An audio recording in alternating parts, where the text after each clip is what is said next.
Okay. Done. Good morning.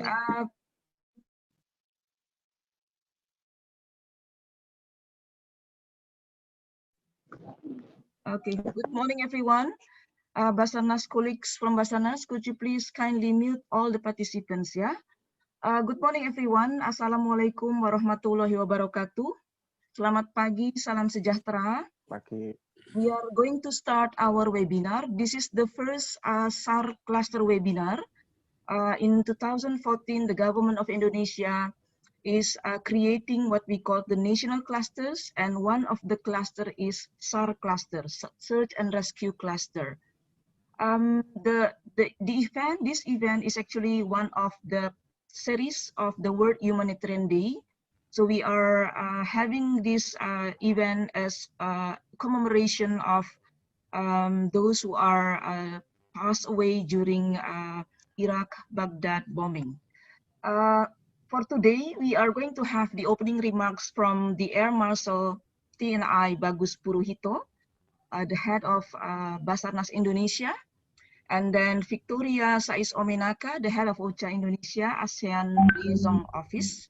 And then we will have 4 speakers for the exchange of experience. We will have Mr. Agus Haryono, the Deputy Director for SAR Potency Mobilization and SAR Operation Control from Basarnas, and also Inasar, Deputy. Good morning, Team everybody. Leader. We are going to also have Mr. Fuji, the Deputy Team Leader from SAR from China. And then we are going to also have Mr. Daniel Sit from Singapore, from SCDF, the Director of Operations, Operation Focal Point, and also Mr. Oleg Grozovsky from Central Pasar Team Emercon of Russia. And then we will have also 2 other speakers from for the national accreditation related issues. We are going to have Ms. Haruka Ezaki, the INSARAG Secretariat from OCHA ROAP, Regional Office for Asia Pacific.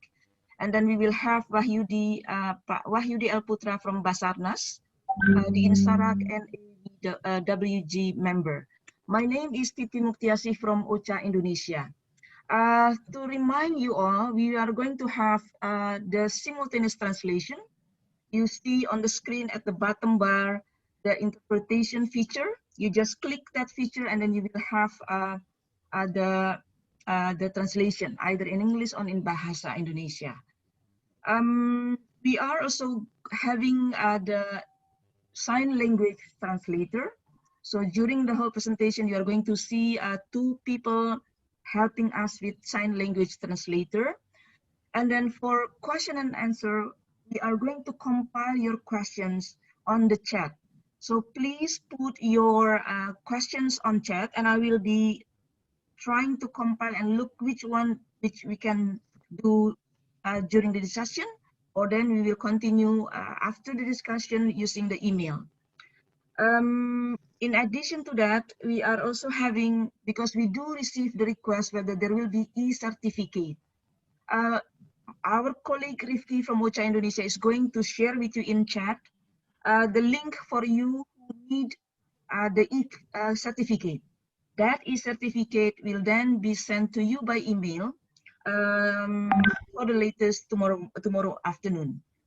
To all the speakers, I would like to remind you to speak not too fast, because we are going to have the translation simultaneously. Please bear with them and don't speak too fast. We would like to have the welcoming remarks from Mr. Bagus Puruhito and then also Ms. Victoria Sais Omenaka. Please, Basarnas colleague, thank you very much.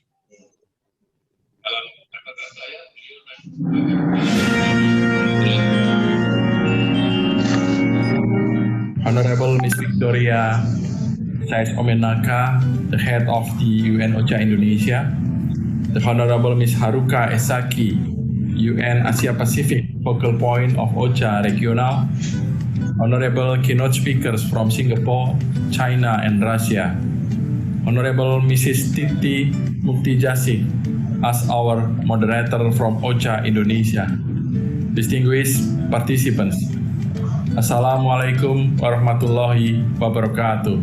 Salam sejahtera bagi kita semuanya. Shalom. A very good morning to you all. It is my great pleasure and honor to welcome you all at the opening of the first SAR cluster webinar on SAR operation during COVID-19. At this opportunity, on behalf of the government of Indonesia, I would like to express my sincere gratitude to all speakers for providing time to share their valuable experiences with us today. On this occasion, I would like to thank to Basarnas host as well as OCHA Indonesia for making and supporting this webinar program happen. Distinguished participants, in carrying out our working during the COVID-19 pandemic, we have to increase our understanding and SAR knowledge, particularly in technical aspects such as management of the debt, and seek the possibilities to build stronger cooperation with related stakeholders among national and/or international societies. To this end, I am heartened to note the successful of this international webinar and looking forward for the positive energy from all of the participants. Finally, I wish to once again thank all of the people involved for all their support and assistance rendered in this webinar. I thank you.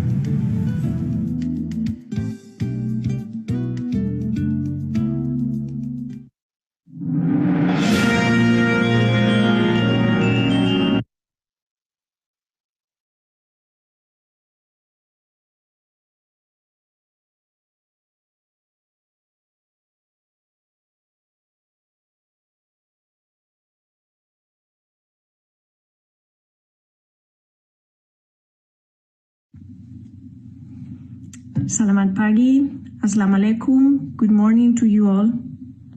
Your Excellency, Mr. Bagus Puruhito, Head of Basarnas, speakers from search and rescue teams from China, Singapore, Russia, colleagues from Basarnas, INSARAG focal points in Asia and the Pacific region, participants from the government and from non-government organizations, and OCHA colleagues. First of all, I would like to convey our sincere appreciation to Basarnas for agreeing to jointly hold this first international webinar. Indonesia has been making steady progress in the area of search and rescue. Last year, Indonesia successfully achieved the medium search and rescue team classification for SAR. This is an important milestone and a great achievement. And the efforts have not stopped there. Our colleagues in Basarnas and all over the country continue to strive to seek knowledge and opportunities to become better. A heavy search and rescue team that is as strong as possible for the people and to save lives. Search and rescue plays a crucial role in the early moments of a disaster. There is a tight window of opportunity that needs to be tactically used to save lives.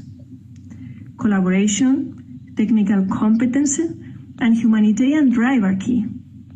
With flourishing numbers of search and rescue actors in the country, it is crucial to continue to build those skills. OCHA is honored to facilitate the exchange of experiences between countries. More than that, it is helpful to know that despite the huge impact of COVID-19, the pandemic also provides an opportunity to work together and to expand our areas of cooperation. Indonesia has created a national cluster approach that works through all phases of disaster management. Building capacity has to start before a disaster strikes, and multi-stakeholder collaboration needs to continue after the disaster. We hope this first international webinar is useful for all of us to learn from each other and to continue to provide humanitarian support to those in need of assistance. I wish you a rich and fruitful discussion. Thank you, Victoria and Pak Bagus Puruhito. We are going to have to start the discussion having the exchange of experience on SAR operations during COVID-19. We are going to have Pak Agus Haryono, the Deputy Director for SAR Potency Mobilization and SAR Operation Control, Basarnas, Inasar Deputy Team Leader. Each of the participants will have 15 minutes, 15 menit ya. On the 10th minute, then you are going to receive information that your time is only 5 minutes. And after all the 4 speakers finish their presentation, then we are going to have question and answer. And you are requested to put your question on the chat part. For those who do not see the interpretation in Bahasa, please try, because some laptops do not have Bahasa, please try other language such as Japan or Spanish. Usually it works. So please try to use other language if you cannot find Bahasa in your interpretation feature. So I would like to pass the floor to Mr. Agus Haryono. Pak Agus Haryono, the floor is yours. You are going to have 15 minutes. Bapak akan punya 15 menit. Silakan Bapak. Thank you so much, Bu Titi. Good morning, everyone, ladies and gentlemen. I'm Agus Haryono from the National Search and Rescue Agency of Republic of Indonesia, Basarnas. Very glad to see you in this webinar to discuss the implementation of search and rescue operation during the COVID-19 pandemic. Really, this is a good opportunity for me. I would like to present the procedures and protocols of search and rescue operation during the pandemic. And upon the presentation, as Ms. Titi said, we need your feedbacks, opinion, input, queries, and also suggestions. Everybody welcome. The next slide.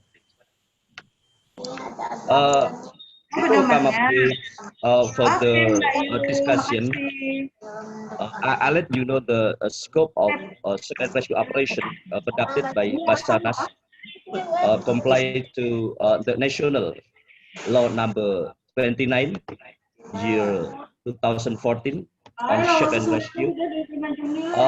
The national law mandates Basarnas to provide search and rescue services to all the people in distress or in emergency situation when they are in the need of assistance in emergency situations.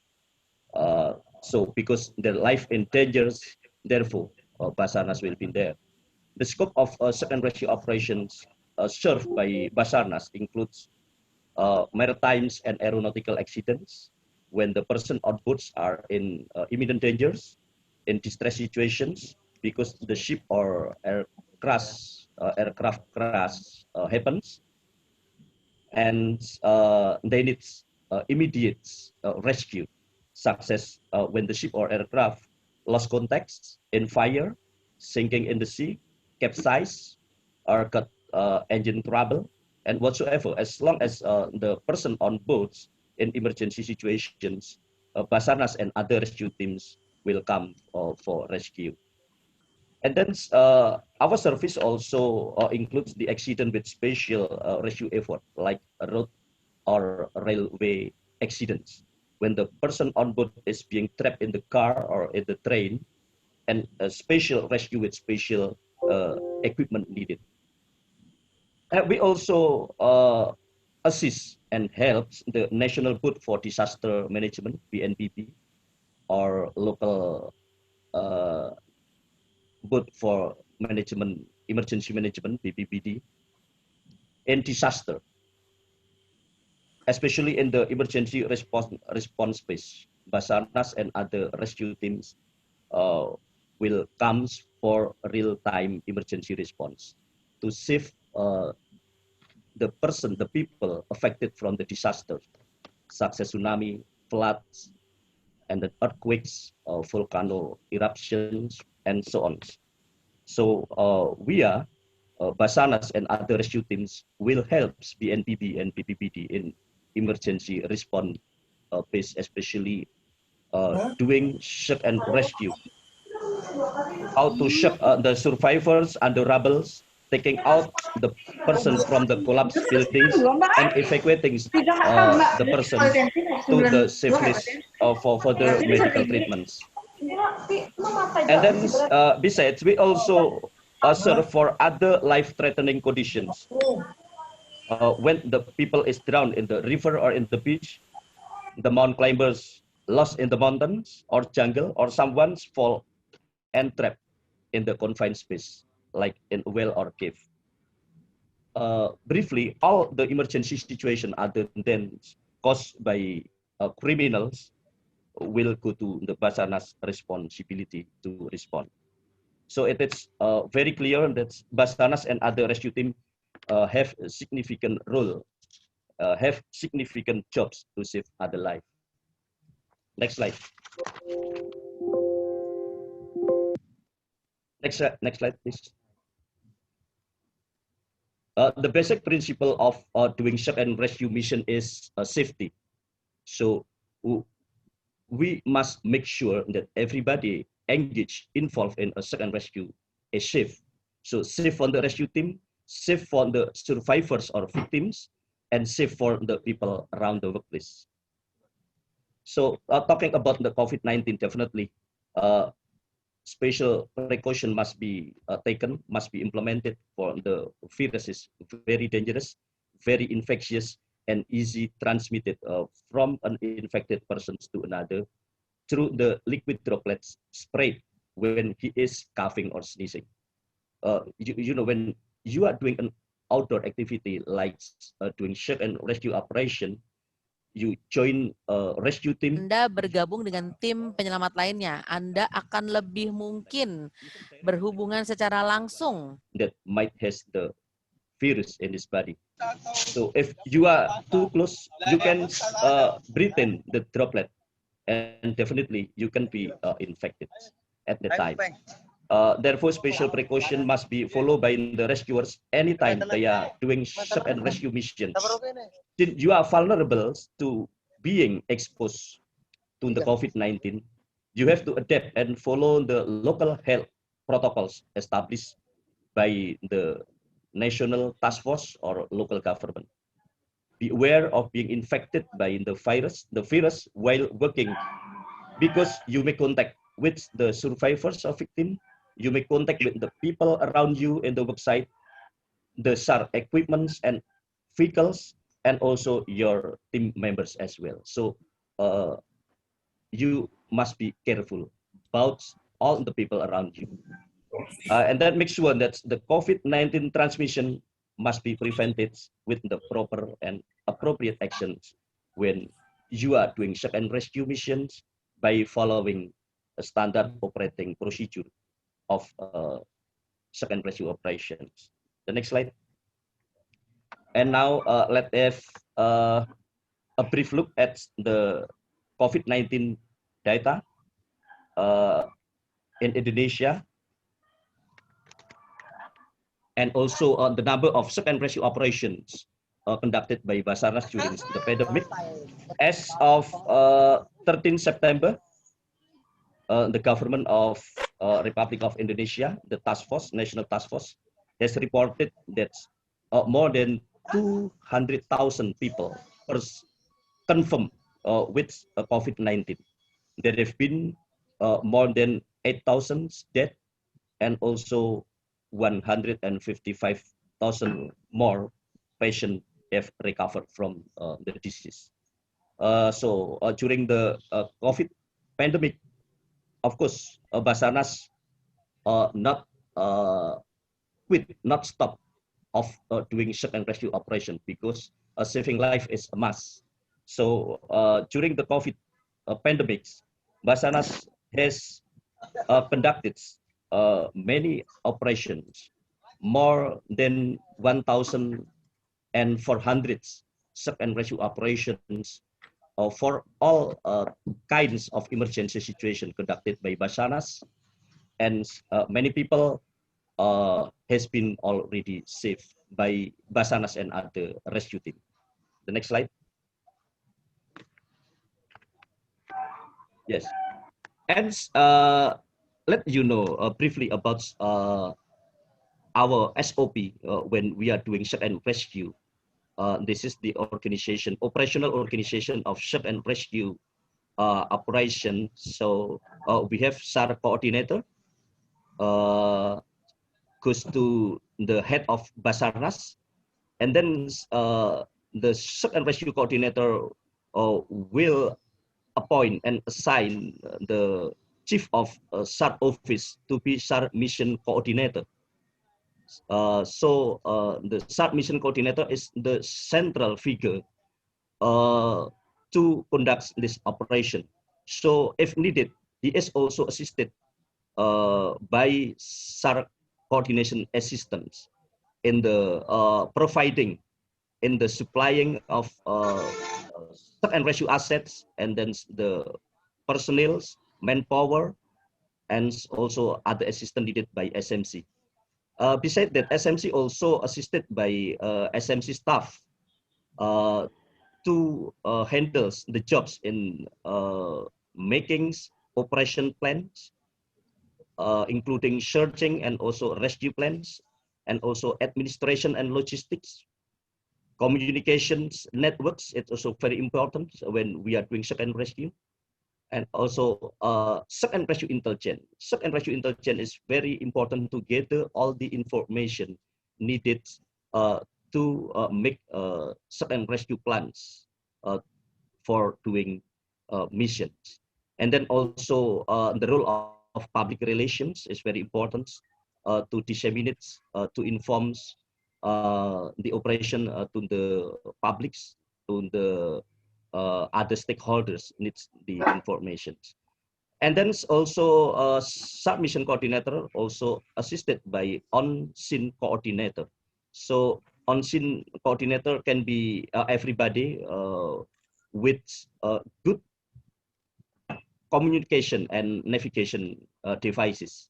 So on-scene coordinator will assist SMC to give command and control to all the search and rescue units in the field. Next. And for your information, that the search and rescue units comes from various agencies or organizations. Everybody can join for the search and rescue operation. So the SRU may come from military, police, and then government agencies, private agencies, private organizations, volunteers, fishermen, and everybody with search and rescue capabilities can help Basarnas in doing search and rescue operations. And this is the network of accident or disaster information. So I'll show you how Basarnas get or receive the emergency or distress informations. It can be received from Basarnas satellites, special design for maritime and aviation accidents. So this is early warning system to detect as soon as possible when an aircraft or a ship is in distress. So by transmitting the emergency beacons, Basarnas will detect the distress situations suffered by the aircraft or the ship. So the quick response can be given, can be taken to save the person on board. And also the information also coming from other alerting posts like military, police, and then from the local government, from the community, from the local resident who visually know or see, observe the accident or the disaster. They are eyewitnesses, and they can inform Basarnas through all the communication devices, like make direct calls by phones, and then sends email or WhatsApps. Everything can be used. All the communication media can be used to report the emergency situation to the Basarnas. So our teams together, of course, with other rescue team from various agencies, we come together to give a quick response to save the people. Next slide. And then talking about the procedures and protocol during the pandemics, of course, Basarnas already established the SOP on how we carry the search and rescue operations during the pandemic to make sure that everybody engaged in the missions shift, not only for the rescue team, but also for the survivors of victims, and also for the people around in the workplace. And then we start from the preparation stage before we going out, before we go to the accident or the disaster place. Definitely, we have to prepare many things, like for the rescuers themselves, they must be physically fit. So that's why it is very necessary before you going out for the mission. You must be, go through some medical checks, like the body temperature, and then blood pressure. Also, you will have a rapid test before and after the mission. This is very important to make sure that you are good, that you can join the missions.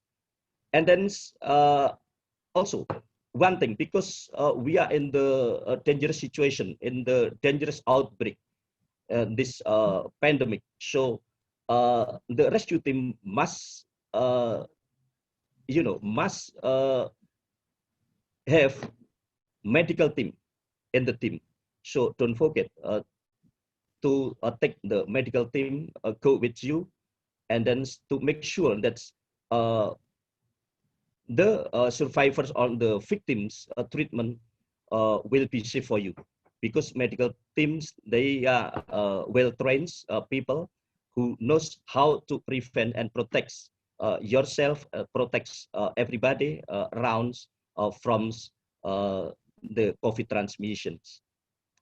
And the next step is you have to prepare all the medical kits or equipments, ambulance, and then also, of course, the everything, the body bag, and make sure that if you have the medical team with you, so it's okay. It's easy. You can give the job to the medical team. So you, the rescuer, you can be focused on how to prepare your own equipment. And then also don't forget that before you go to the disaster location, make sure that you wear a proper personal protective equipment, like masks, and then Google glove, and then safety shoes, and also hazardous material suit. This is very important to protect you from being infected by the COVID, because we don't know. We don't know. We will make close contact with many people around in the workplace, in the work sites. We don't know if the people has the virus or not. So we must be careful about that. And then in this stage, the last step is we have to mix, of course, operation plan. Operation plan is very important to manage, to plan how we will doing search and how we will doing rescue.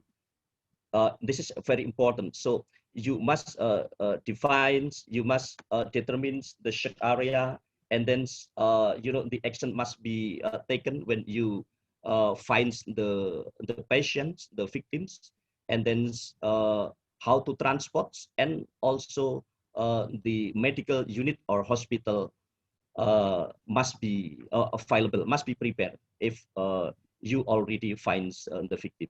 Next slide. The next stage is operation stage. Operation stage, this is the core of the stage in doing search and rescue. So once you arrive on scene, you arrive in the accident or disaster location, the first step you must take is make the work site secure from any hazardous material, from any threat that's endanger your life. So after you make sure that the work site secures, don't forget also you must make physical distancing even during your travel to the location when you are with your own team. Physical distancing is very important. At least you must be away 2 meters distance each other. This is very One more minute, important. ya, Pak Yeah. Agus. Pak Agus, one more Okay. Thank minute, you. please. Thank you. 1 more minute. Okay, thank you. And then we also survivor treatments, how to treat the patient when we find the patient, and then as soon as possible we evacuate to the medical unit. The next, and then the last stage is a conclusion stage. After you completed the missions, of course this is very important to make disinfection for the personnel and all the equipment and vehicle uses during the search and rescue operation. And the briefing, you can send the team home to their own base. And for our final presentation, I would like to show you a brief video showing the standards protocol on how doing search and rescue operation during the pandemic. Let's see.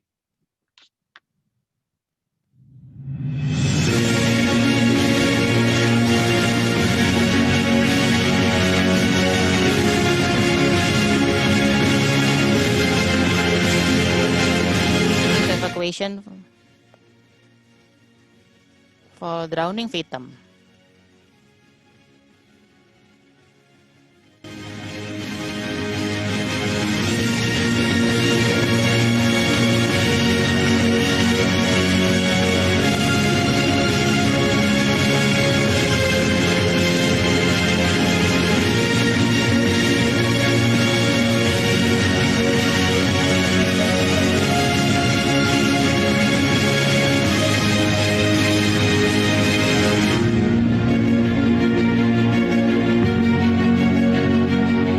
Of vessel crew.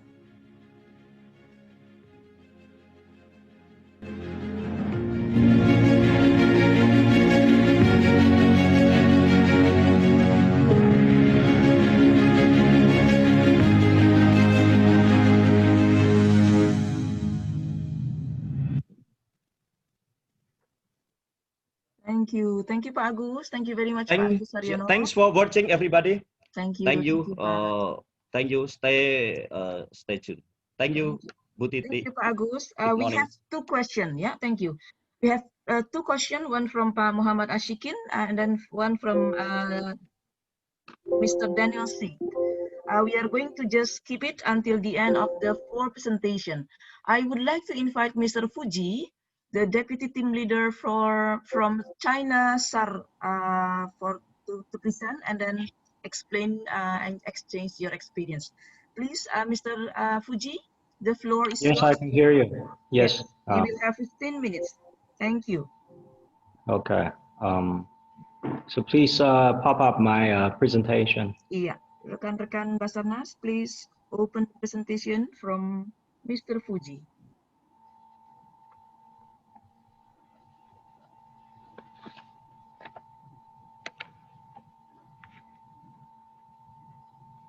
Pak Yudi, Pak Didit. Okay.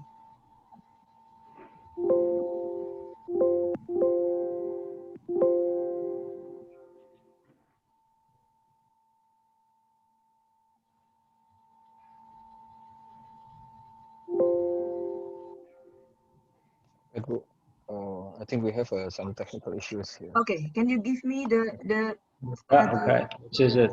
That's it. Okay. Okay. Good morning, colleagues. This is my privilege to have this opportunity to talk about the the COVID-19 epidemic control measures in emergency response actions, specifically with one of the cases we taken care of a couple of months ago. My presentation has three parts.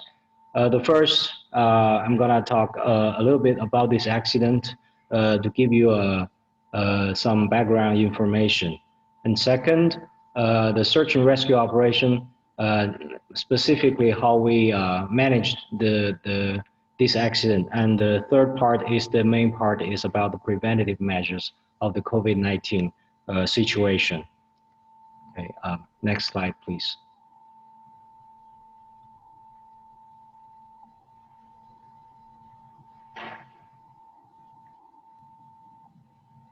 Yeah, this is the three parts of my presentation. Next slide, please.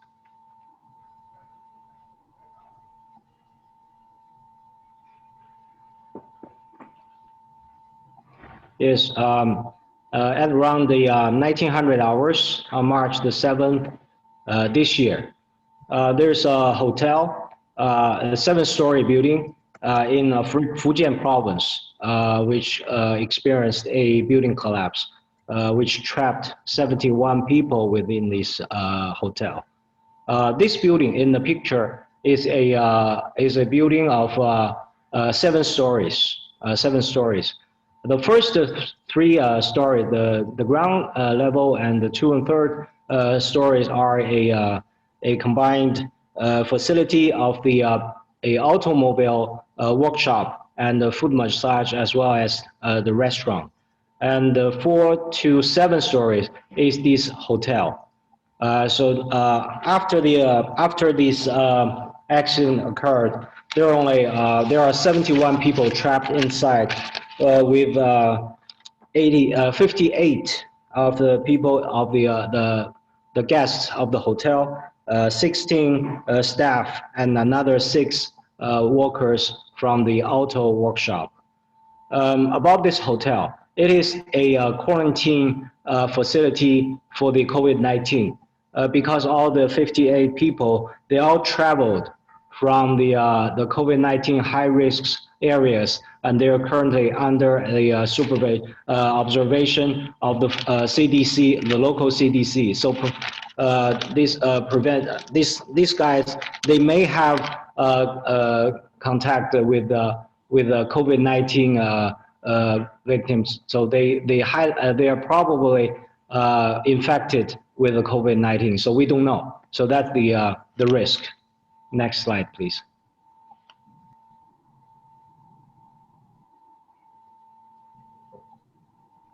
After the accident, we have the rescue operations last more than 100 hours. All the trapped personnel are finally rescued or recovered. Unfortunately, only 42 made it. Another 29 passed away. This is the result of the rescue operation. Next slide, please.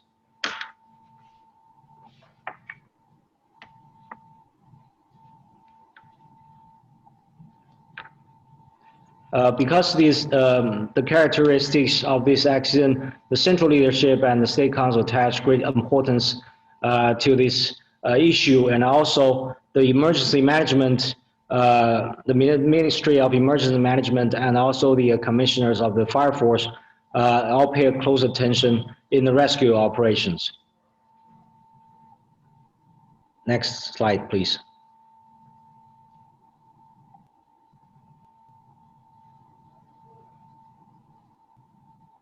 The National Fire and Rescue HQ of MEM, the Ministry of Emergency Management, sent out specialists to the site to oversee the operation, partly because the complexity of this accident, and also because of the background of the COVID-19 situation. And the local provincial fire department mobilized more than 1,000 rescuers to the scene. These rescuers are from 11 urban search and rescue teams across the Fujian province. In the operations, we employ the live detectors, canines, even heavy machineries, all in the operations to try our best to save everyone in the rubble. Next slide, please. So under the COVID-19 epidemic situation, we tried our best. We spared no efforts to rescue each and every one inside the rubble. As a result, all the trapped persons are recovered. I just told you, and also all the rescuers and officials. There's no the epidemic situation occurred. No people suffered from COVID-19. So basically, that's our result of this whole operation. Next slide, please.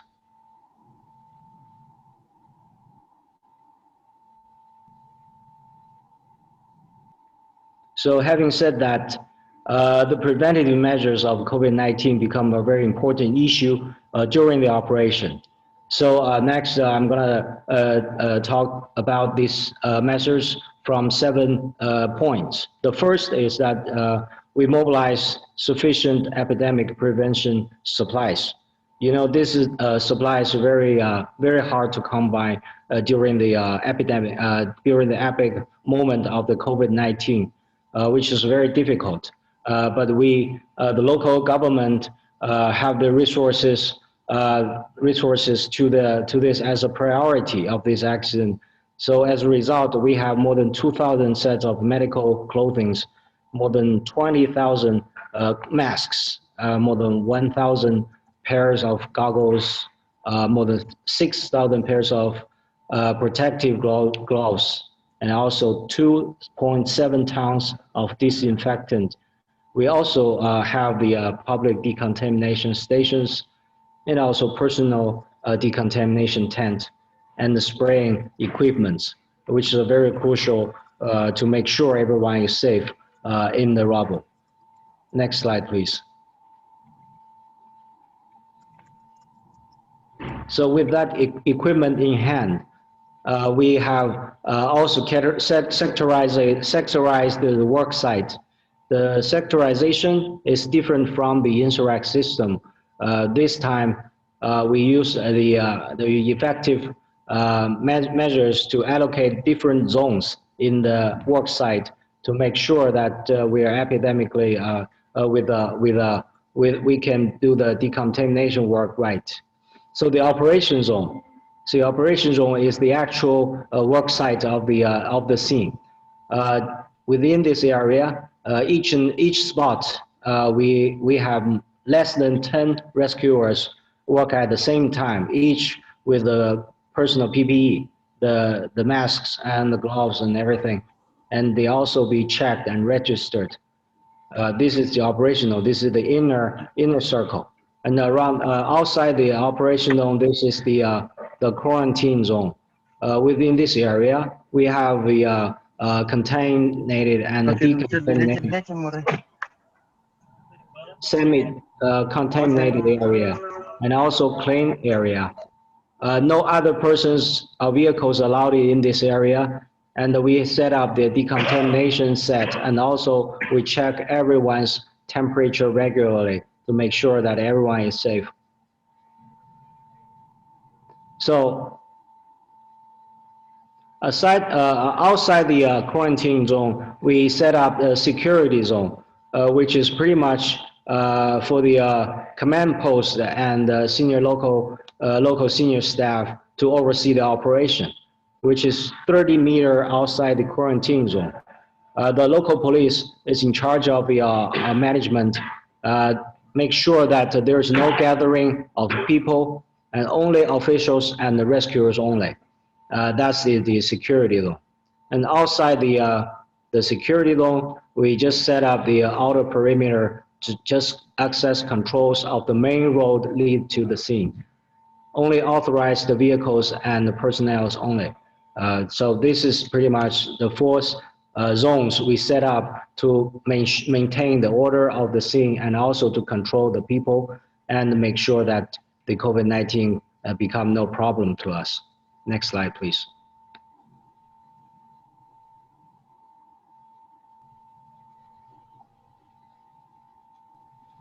Next slide. About the personal protective, the protective measures and equipments become an issue. We have this. This is now the standard operational procedures and pretty much what we have in the scene. So in the operational, everyone is asked to wear masks, N95 masks and goggles. They have medical gloves and also rescue gloves on, and they also keep extra with them in case of change at any time. In the quarantine zone, everyone is asked to equip it with a full set of medical protective equipment,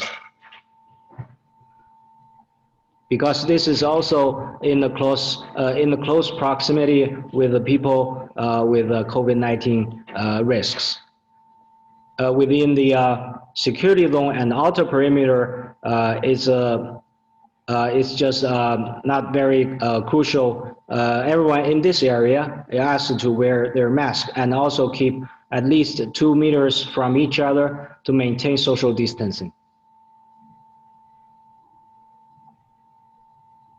For the people who's extricated from the rubble, will be asked, the rescuers are asked to avoid direct contact with them and the decontamination right away. And also after they rescue anyone from the rubble, they're asked to change their PPE and dispose of the old ones. And during the rescue missions, we have the canine, the dogs in the rubble. All the dogs decontaminate regularly, and they kept aside from the other rescuers and peoples. They have their separate tent and separate locations ready and only fed with clean food and water. So this is pretty much all the measures and the equipment we use to keep our rescuers and canines safe. Next slide, please.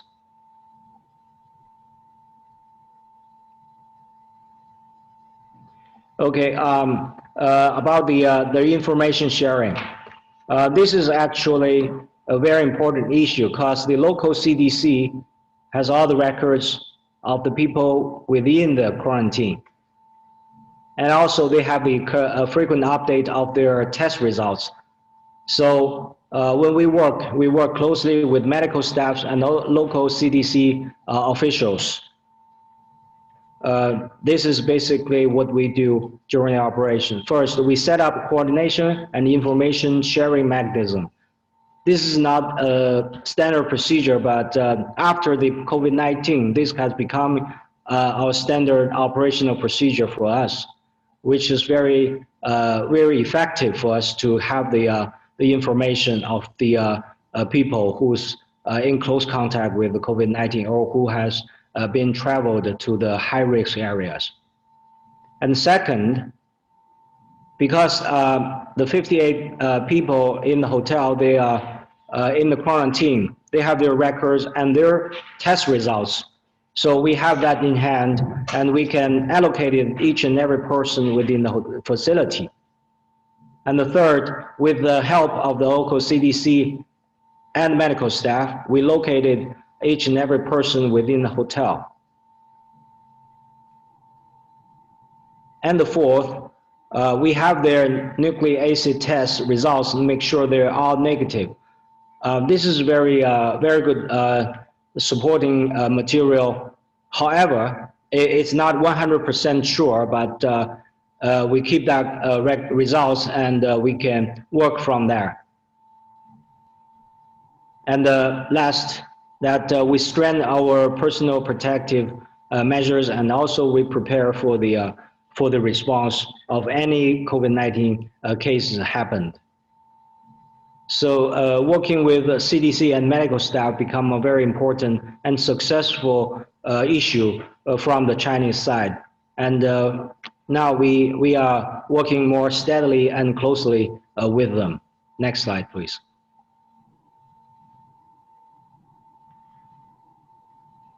So after the victims have been extricated from the rubble, we have the protective measures for them during the transportation. On the scene, the CDC and medical personnel work with rescuers.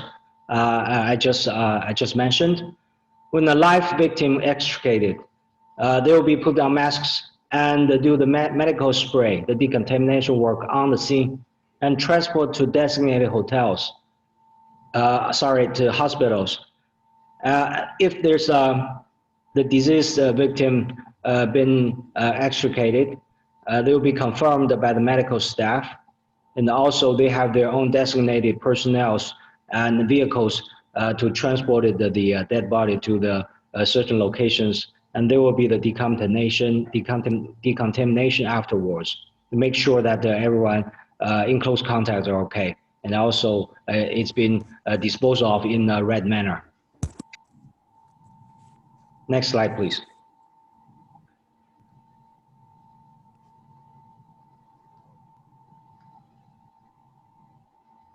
Next slide, please. So for the rescuers, it's more than 112 hours of work. The previous one, I'm sorry. The 3.6. Yang sebelumnya. Yang sebelumnya. Yeah. Is this? Yes, this one.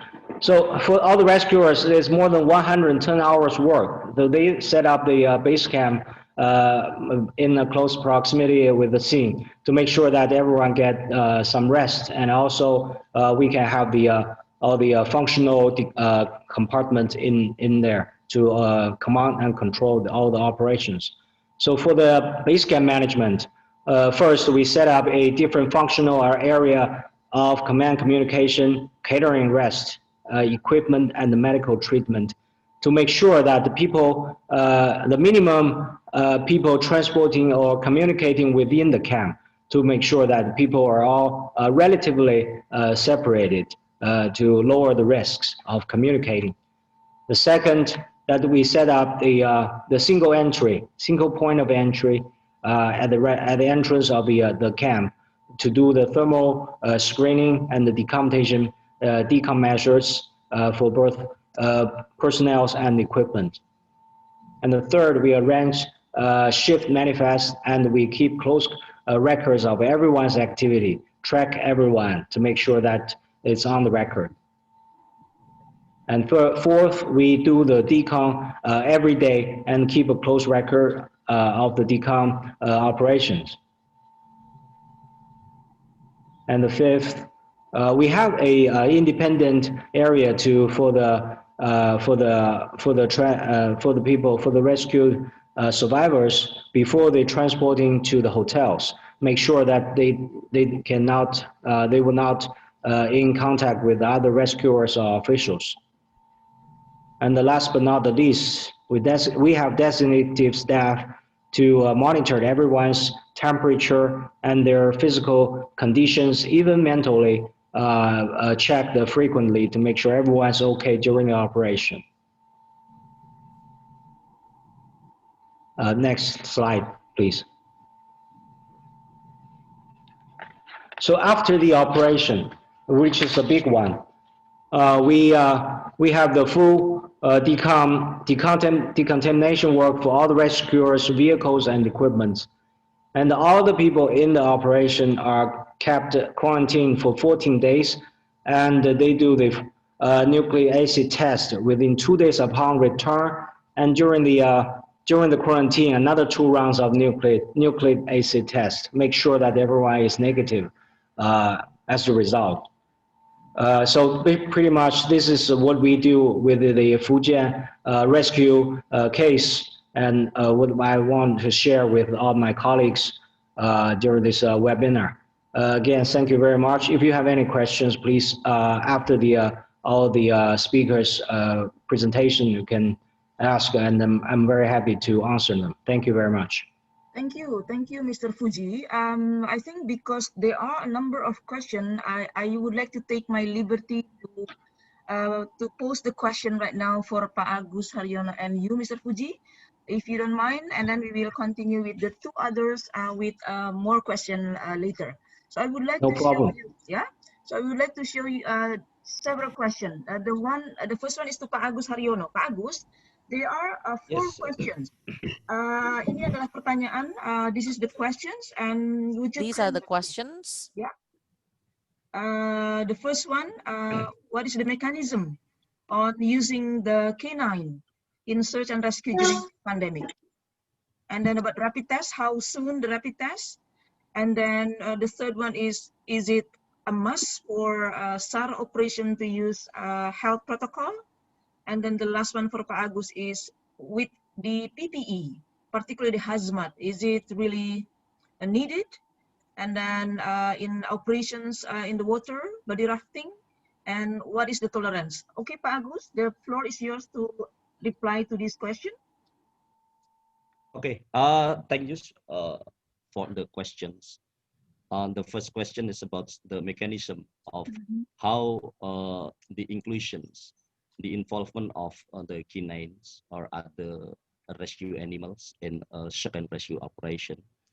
As we know, that's in doing searchings, canine is very important to locate, to find out the position of the victim, especially at the collapse building or collapse structure.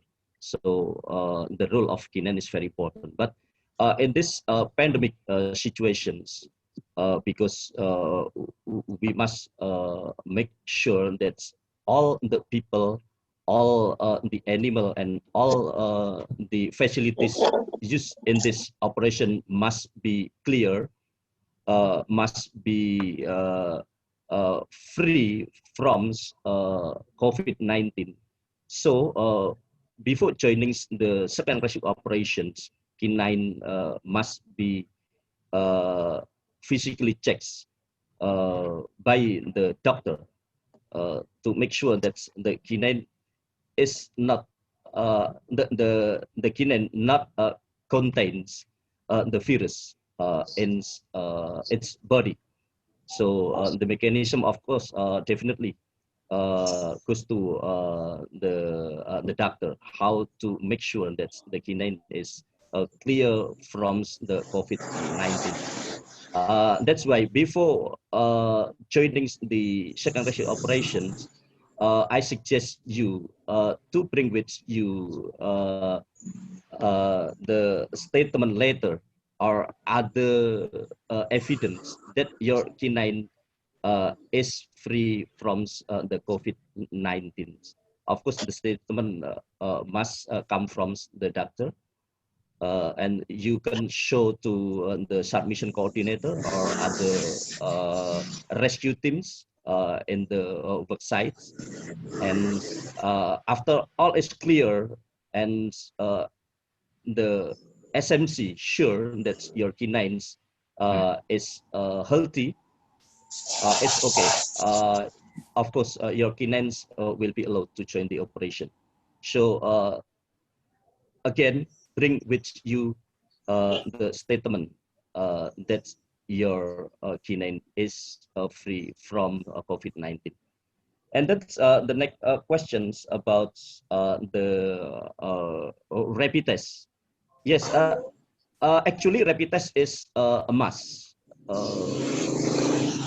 because this is the important procedures to make sure that all the people engaged in the mission is physically fit, is free from COVID-19. At least by doing rapid tests, we will know that the rescuer not contains COVID. So let's say after doing rapid test and then the result shows that he is likely infected. So early precaution can be taken. So when he is infected, he is not allowed to join. So this is a very important the rapid test to ensure that everybody is healthy, everybody is free from COVID-19. So make sure that before joining the mission, you have to have the rapid test. This is very important actually. And then how about the personal protective device,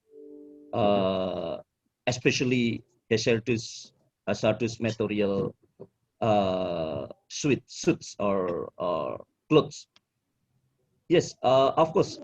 In the during search and rescue operation in lands, not in the water, this clothes, this suit, as Mr. Fuji said, the all the equipment, including the cloth, including the shoe, must comply to the medical protective device, medical protective regulation. So when you are doing operation inland, I suggest you, this is safer, this is better to wear the hazmat suit or material. Maybe that's the price of the clothes is maybe very expensive. We know about that, but you can mix your own, creation. You can be creative to make your own, artificial clothes, but make sure that the clothes cover all your body safely, especially from cover your eyes, nose, and also mouth. So after, and then you come to the SAR mission coordinator, he will be the boss. He will make decision. You can go or not with your clothes. But for the operation underwater, or when you are doing operation in the water, of course, you need special PPEs. Of course, you don't need hazmat suit or hazmat clothes. You just need diving clothes, diving suits, because when you wear the diving clothes, the diving suit, you already have the glove, you already have the goggles, and your nose, your mouth, and your eyes already protected. And make sure that anyway, physical distancing is very important, even though you are in the water. Please try to avoid face-to-face situations when you doing search and rescue. Takes the most convenient way to rescue the people from the water, but avoids to make face-to-face in the close distance with the patients when you save the people from the water. That's it. Thank you. Thank you, Pa. Thank you very much. So I would like to invite Mr. Fuji for this question, please. Which one that you want to answer first, please? Yeah. Okay, Mr. Fuji. Yes. Here's really some question for me. The first about the CPR. Actually, personally speaking, that we don't have any experience yet for doing the CPR in the scene under the COVID-19. But I believe that with all the PPE with all the PPE on and avoid the direct contact of skin to skin or their bodily fluid, I think it's okay to do the CPR in the scene. But this is not I'm not saying that it's very safe, but without the PPE on, I think it's reasonable to make sure that doing the CPR on the scene is okay. Second question about the PPE. The PPE do generate some problems for my rescuers because it can have some troubles maneuvering within the rescue scene. However, it's a standard procedure. Everyone must to protect them first. So my colleagues, they do something like they put on the a medical glove first, and then they put on the rescue gloves. That's some methods they use in the rubbles. As long as it's safe, I think the PPE is a must for us. And for the third one, there's a if when there's an accident while doing climbing activities with difficult terrains, it's good to say say with COVID-19 protocols. If you're on the mountainous areas or in the difficult terrain, about the COVID-19, if we in the outdoor environment, I think the transmitting chances are very slim. So make sure that you have the gloves and the masks and the eye protection. I think it's okay, which is the minimum protection for everyone to protect them from the COVID-19. And for the fourth one, okay, for as far as I'm aware that we haven't conducted the blood test for the canines because it is not a confirmed method to contaminate to transmit the COVID-19 with the canines or other animals. So we only prevent. We only employ some preventative measures as a precaution, as all the USA team will do for their canines on the scene or within the BBBO. That's the preventive measures. It's not is the must for the blood test. Not yet operational in China. For the fifth question,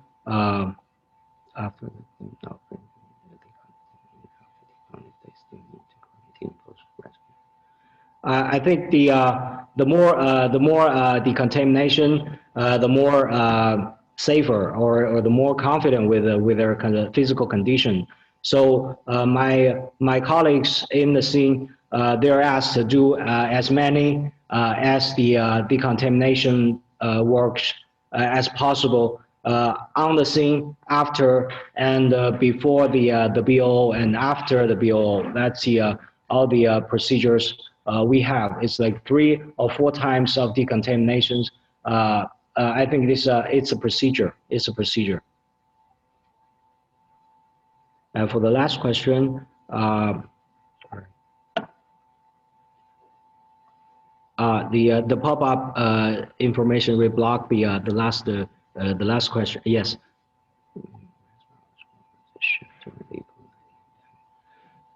Well, it's not the for the shift change. It's not the epidemic situation. It's more like the operational management.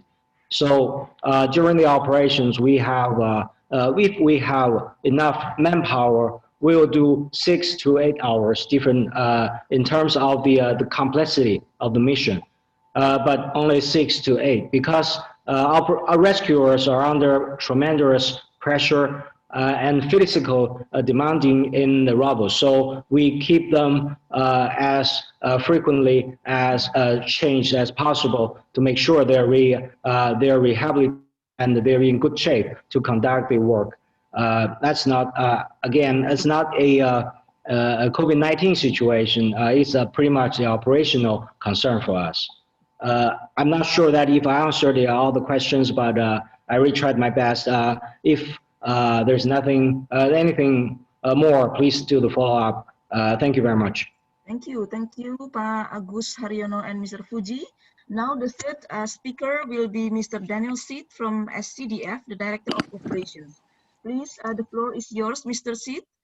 Basarnas, thank you. Hi, good morning. Can you hear me? Yes, very good, loud and clear. Thank you very much to the previous presenters, Park Bagus and Mr. Fu Tie. I will now share on an area which I thought would also be interesting. We didn't plan this, but Park Bagus talked about the operational structures of Basarnas, which I found very instructional, very useful. Mr. Fu Tie shared from the experience of the hotel collapse in Fujian. What I will share today, next slide please, is on the training for urban search and rescue, even in the midst of COVID. So I think we heard from the previous two presenters,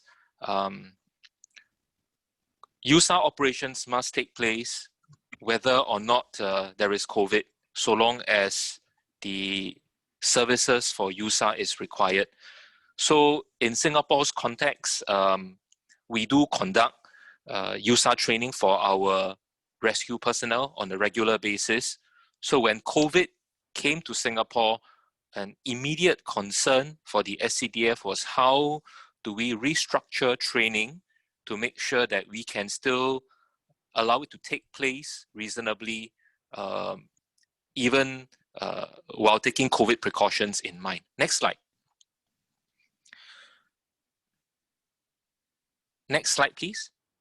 So I've organized my sharing into 3 components, but if time doesn't permit, I will just focus everybody's attention to the first 2 components. One is just in broad strokes, how we see USAR training in the midst of COVID. And then I will use a case study on our recent training exercise and how we had organized the exercise site to support this. So let me first go into our concerns and principal considerations when it comes to training for COVID.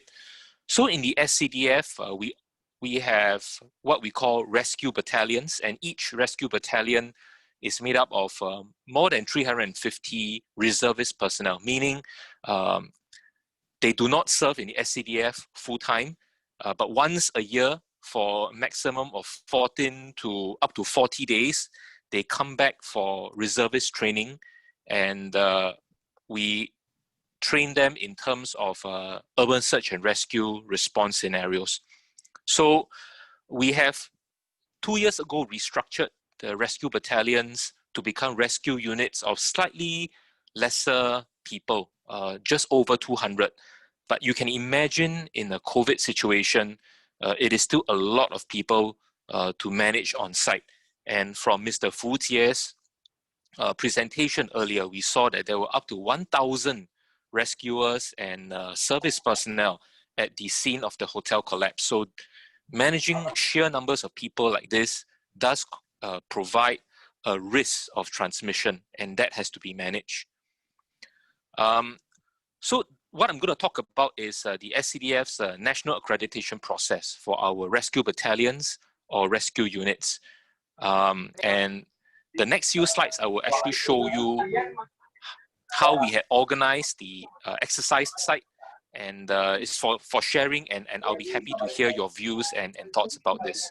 So one key principle, my last point on this slide, is we try to implement safe distancing where possible. So earlier we heard about the 2 meters or 1 meter separation, depending from country to country.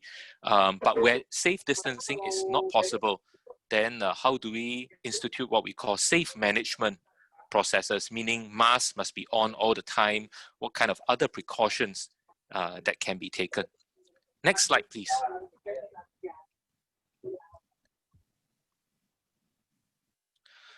So I'll now launch into the case study, what we call our exercise, our proficiency assessment for the 22nd Rescue Battalion in the SCDF.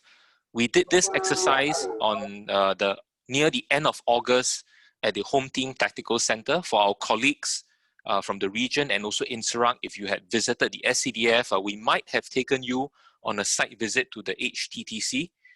It is where we conduct most of our field training exercises. I will have photos to show this later. So for this particular exercise, we had close to 370 people come back for use as well as a medical response function. So the assessment exercise, but without all limiting, minimizing the impact to how we are able to practically and objectively assess the capabilities of the unit. We needed to take into account what kind of trade-offs we needed to put in place so that we can conduct the exercise yet minimize COVID transmission risk. So we felt that this experience in organizing this battalion exercise and the next few ones that we will be conducting will be important experience for us as we prepare for to submit our national accreditation process for INSERAC's assessment subsequently. Next slide, please.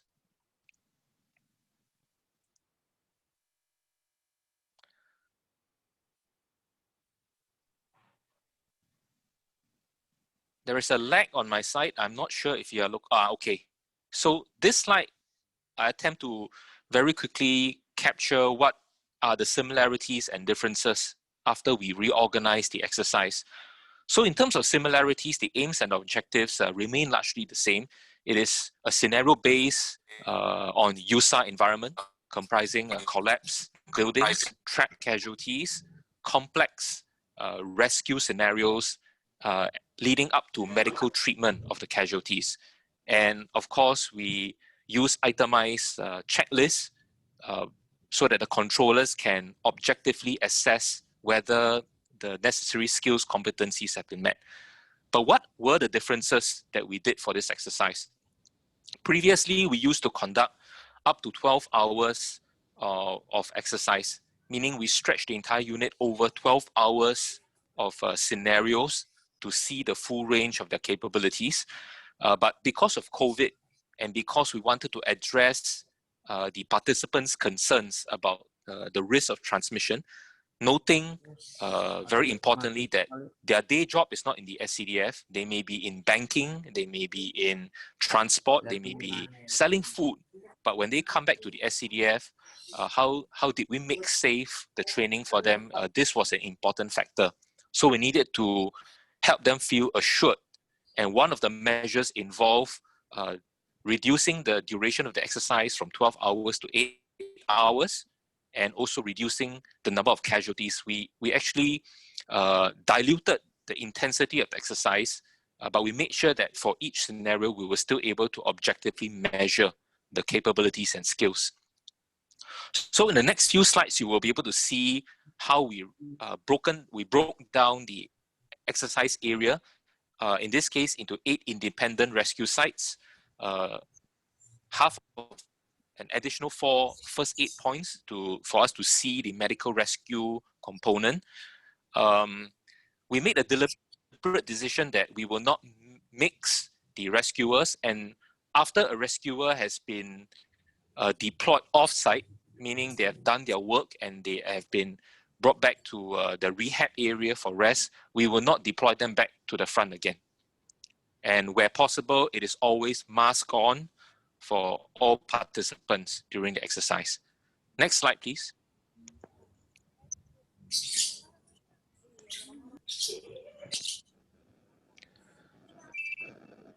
So the next slide, you will see the plan view of the Home Team Tactical Center. Just to give everyone a very quick orientation of the site, if you draw an imaginary line down the middle, on the left top left, you see our ship training simulator with, and bottom left is an industrial complex simulator. So we ignore that. We focus our attention, we call the ruins area on the right of the screen. Next slide, please.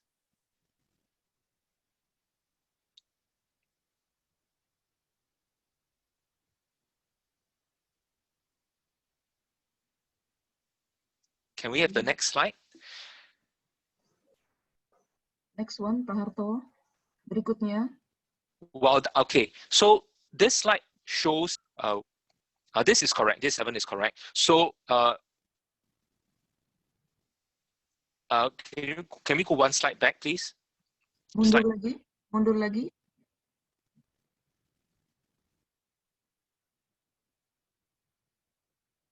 Number 7. Number 7, yeah. This is number 7. Is it correct? So that is coming up. Slide number 7 will show these were the scenarios. Yes, this is correct. So you will see different work areas, and there are 4 separate ones that we have split out all over the. Your voice is broken, Mr. Sid. We do not hear your voice. Hello.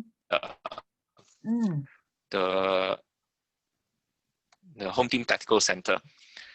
Okay. Can you hear me now? Yes, it is.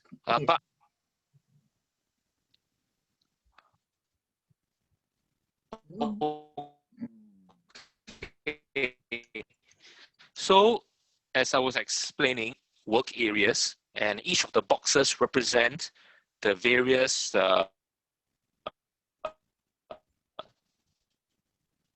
test components that we wanted to demonstrate to us. Is the sound still broken? It is. Can you hear me? Okay now. Yes, it's okay now, but sometimes it's broken. Okay, please let me know when it's broken, and then I will repeat. Thank you. Okay. So these are the 8 sites and the various test components which we want the rescue element to demonstrate to us. There is it cutting, lifting, shoring. Can we go to slide number 8? Number 8, nomor 8. Next. Yes. Yeah. Next slide, please. Slide number 8, thank you. Yeah.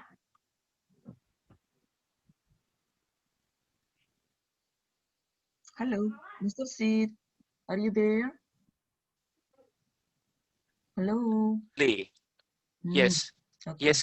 Hi, can you hear me? Yes. But the internet connection is not really good. Please continue. Okay. Yeah.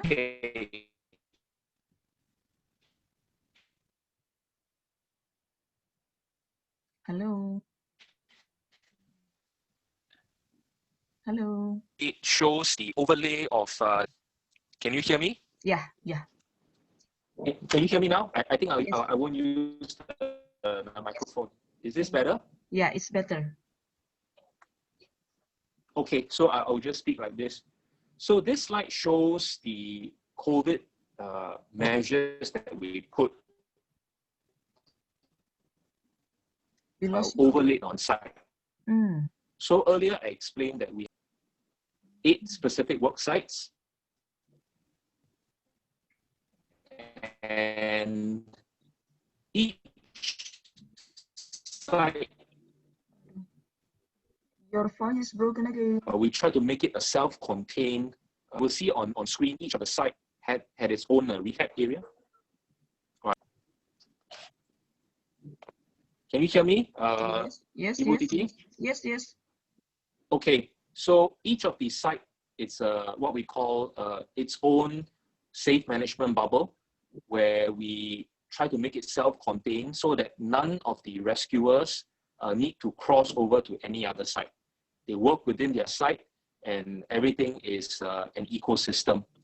We made them wear different color-coded helmets. So their helmets, they had color patches so that controllers can take note whether are they from the right site or have they actually crossed over accidentally from another site. So these were part of the measures that helped us to ensure that the people were working in a contained environment. And to further facilitate that, we made sure that they even had logistical support, such as mobile toilets where they were working, so that they need not cross to any other area, and everything is all contained. Can I go to slide number 9?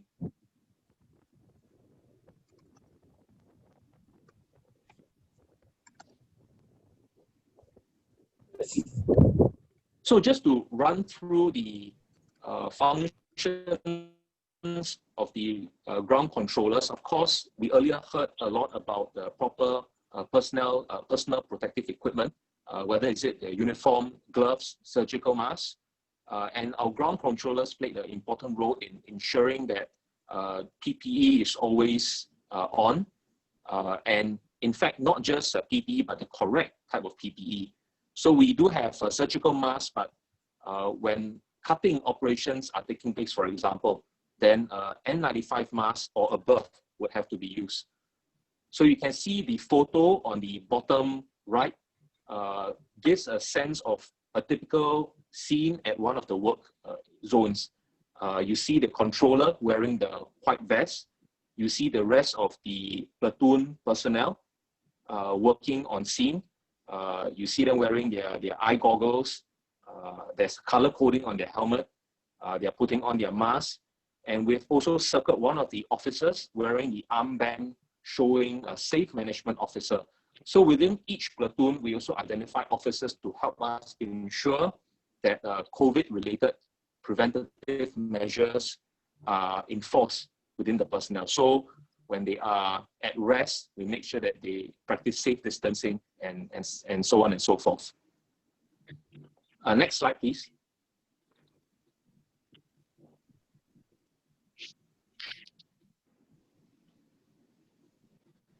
So these are just some additional photos from the various work sites. Photo on the top left shows at our first aid point, medical operations taking place. And you see the medical rescuers wearing the red colored tag to show that he belongs to this particular zone. Bottom left shows from far the SMM bubble. So it shows the rehab area for the personnel. You see the work area on the left or on the right of the photo. And in the background of the photo, you see a mobile toilet. So this is almost like a snapshot of one of the typical work sites. Top right, you see a shoring operation going on. And we wanted to make a note that we only limit each of the work areas down to the minimum number of participants, and so that we avoid the exposure risk. And of course, a photo on the bottom right shows height rescue operations going on, and masks are always on, even in the midst of the exercise. Slide number 11, please.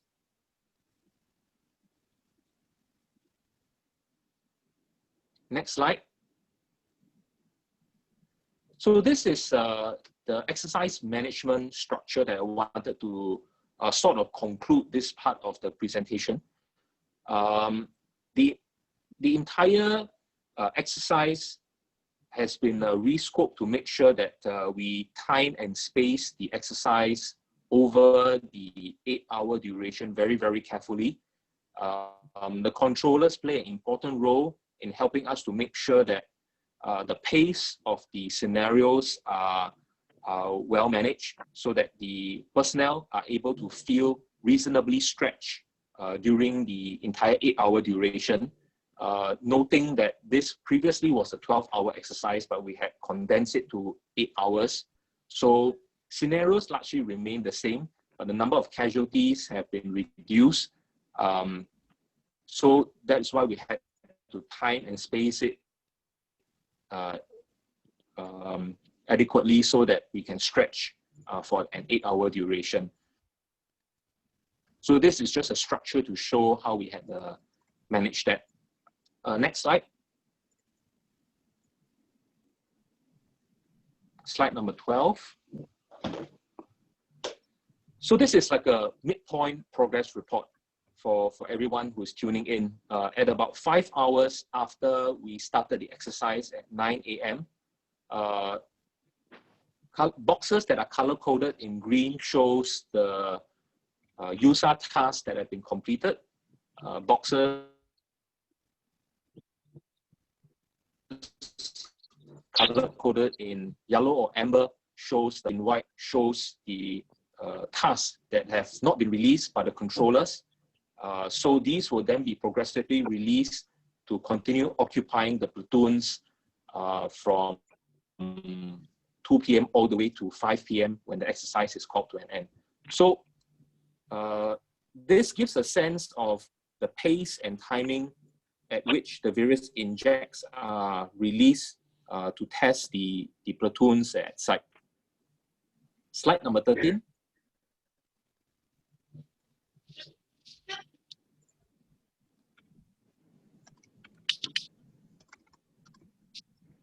Next slide, please. Yes, so this is our conclusion from the exercise that we conducted on the 29th of August.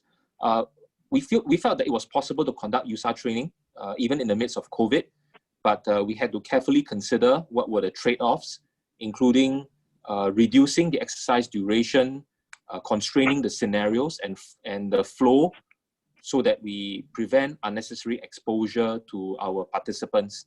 But within the constraints, we had designed the scenarios to enable the unit to objectively demonstrate the various operational competencies, whether were they able to, for example, execute a clean cut, a dirty cut, whether were they able to execute height rescue, were they able to show how they set up a shore, for example.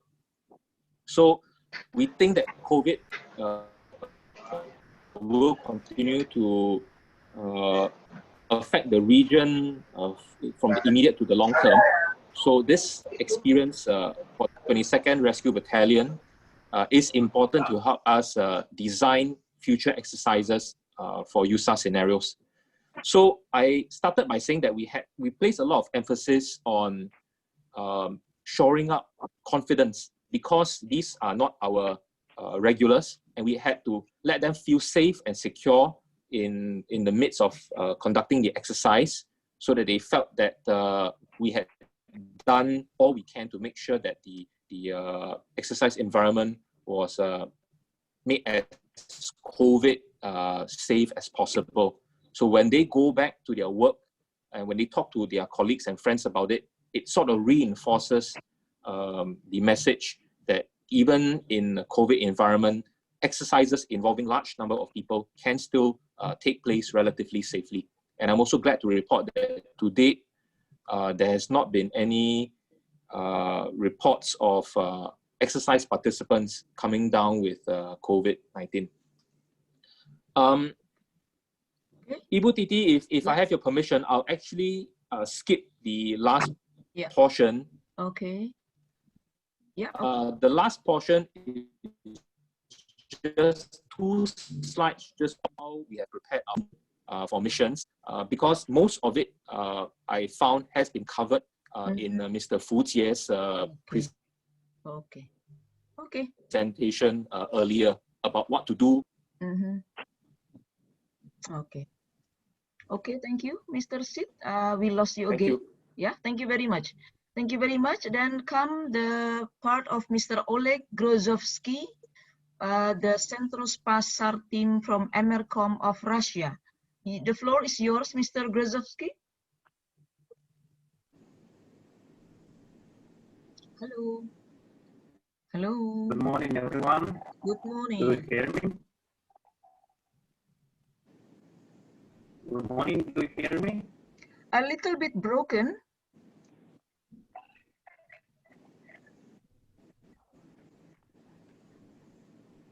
Do you hear me now? Better. Let's try. Let's try. Okay. Please. Hello, everyone. Thank you very much for inviting to participate in this webinar. I'm from the rescue department of Central SAR Mobile Rescue Team. As you may know, it was developed in 1991. And I'm going to tell you about our experience in search and rescue operation in Beirut. As you know, next slide, please. As you know, on the 4th of August, a huge explosion happened in Beirut, Lebanon, in the port area of Beirut. And our government and started following this situation.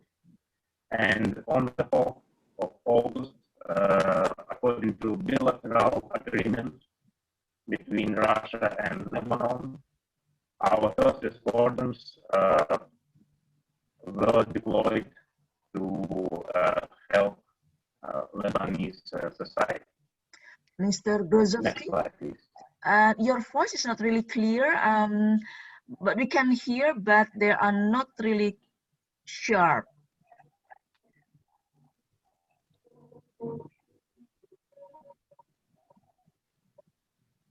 Can you try again?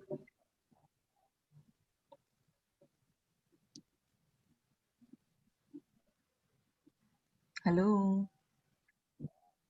Oh, Yeah. well, I'll try to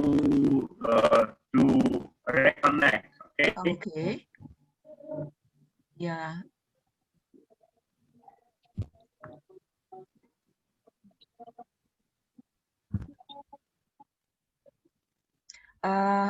In the meantime, while waiting, for those who have questions, please write your question on the chat part, and then we are going to show to the speaker who you want to ask to answer your question.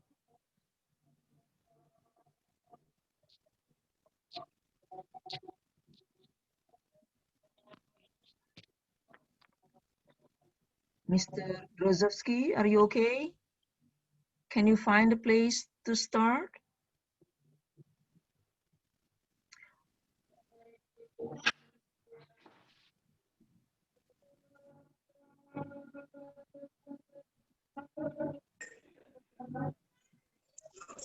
Okay, in the meantime, Rifki from OCHA will share with you a link for those who need e-certificate. We are going to prepare e-certificate for those who need. Rifki, could you please put in the chat the link so that people can start to put their names and email address, and they will receive the e-certificate.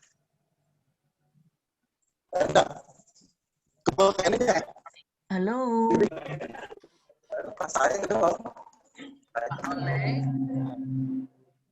Mr. Grozovsky, where are you?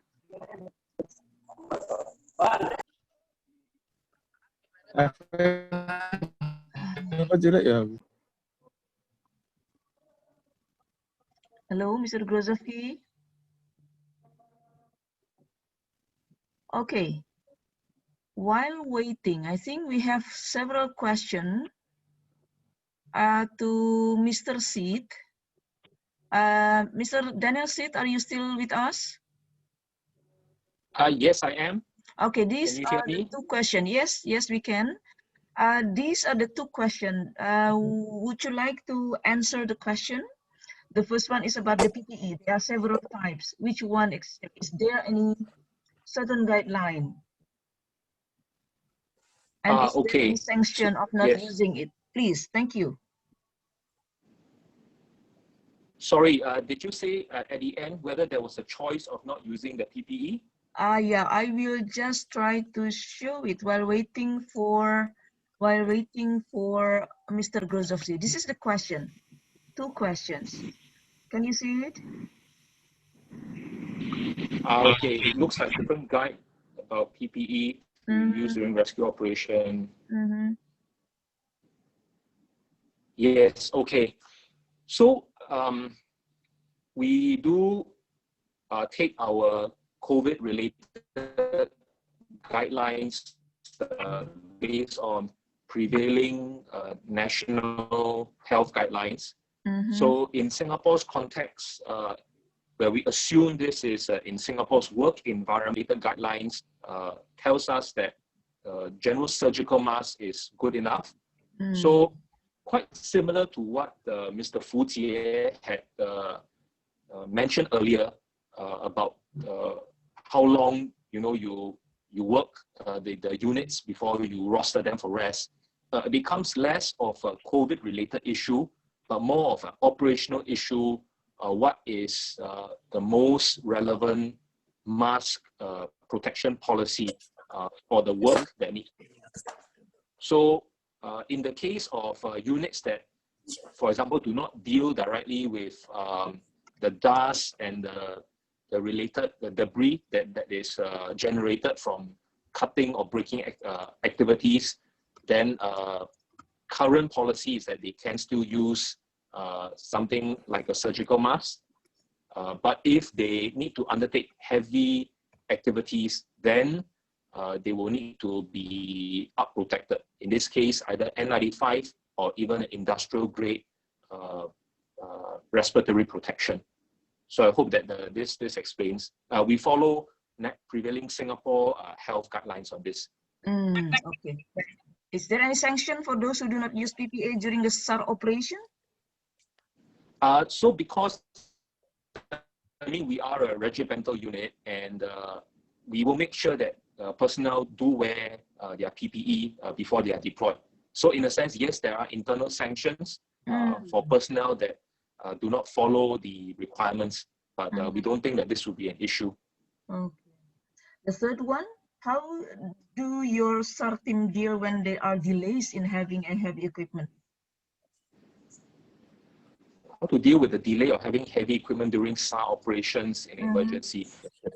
Okay, so the way we have structured and equip our search and rescue units is the rescue battalions will come in after 4 hours because they need to be mobilized from their day jobs. So in the meantime, it is the regular units from the Singapore Civil Defence Force, either the fire stations or even our existing lights on site, and they do have some basic to medium lifting, cutting, breaking equipment. So those will be used first. Then we go through contractors to bring in the heavier equipment as and when it is needed.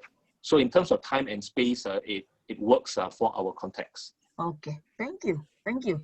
Mr. Grozovsky, are you there? Can we continue? Okay. Hello, how do you hear me? It is clear now. Clear and loud and clear. Oh. Thank you very much. Okay. Thank you. Thank you. Thank you very much for inviting, and I apologize for these problems with the internet connection. Thank you very much for inviting again, and I'm going to tell you about our experience in Beirut, in Lebanon, this August. Okay. As you know, I am from the rescue unit of Central Air Mobile Rescue Team of Russia. This is Central Spas, and this is a heavy team, Russian one heavy team classified within the INSARAG. As you know, on the 4th of August, the huge blast appeared in the port area of Beirut, Lebanon. Next slide, please. And the government of Russia started to following the information about the situation there.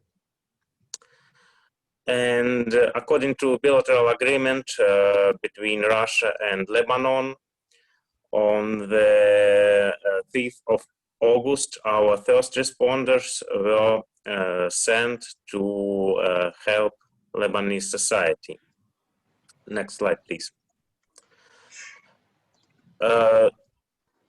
So we were deployed on the 5th of August, and our operation started in the morning of the 6th of August. Next slide, please.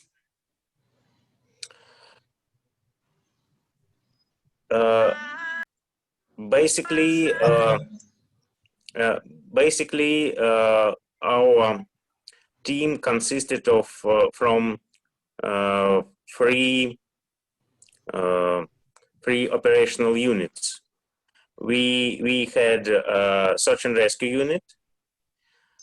We had field hospital, and we also had a special COVID-19 mobile laboratory. Next slide, please. In this slide, you can see this field laboratory, which was deployed by Il-76 airplane.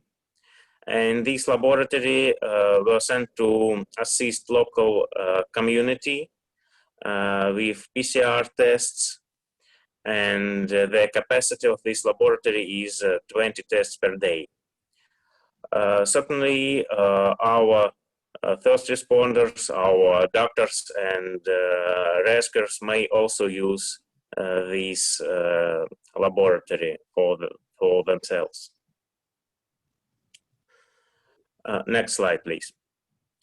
Here you can see some statistics about our team. So mainly we used Il-76 and big trucks and big and all the equipment may be put there. So it's a big plane, and we could use our own vans and trucks to go to the scene. Next slide, please.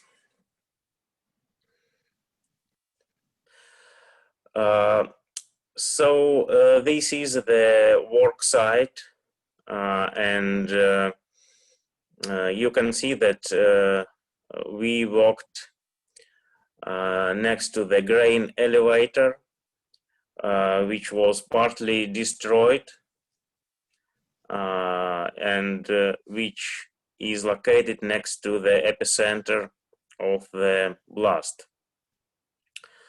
The debris we worked on,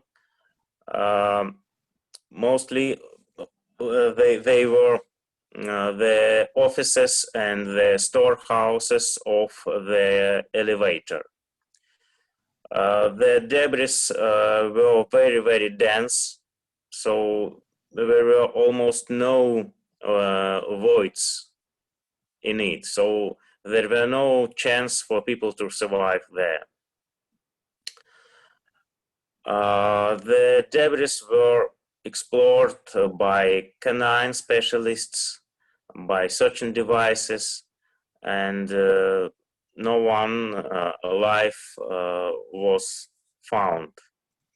So at some point, the decision was made to use heavy machinery. And I could also tell that there were several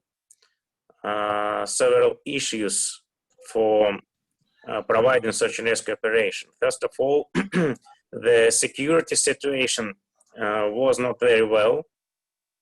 There were some protests around the city, but Lebanese army made everything they could to make sure that we are safe. Thank you very much to them for that. And the second issue was about temperature. It was very hot, so we had to shift our rescuers more often.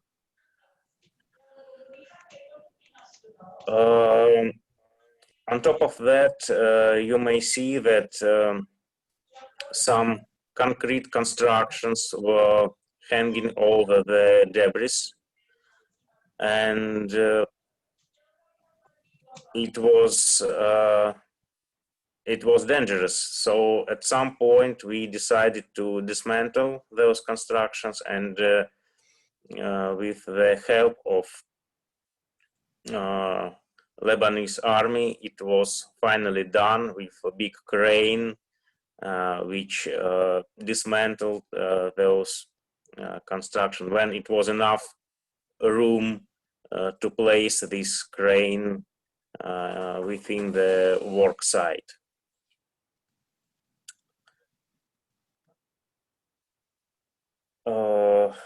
Next slide, please.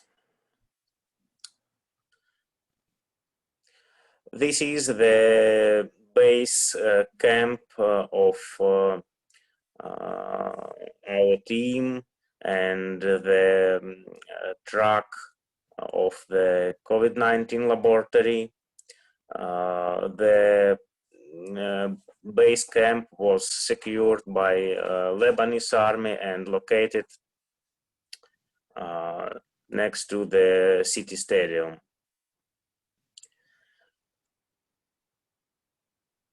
Our field hospital was placed also next to the stadium, so it was a separate area. There was an area for the laboratory, special area for the field hospital, and area for rescuers. But we tried not to mix them, but we were nearby to assist each other if something happens. And all the area was secured by the army. Next slide, please.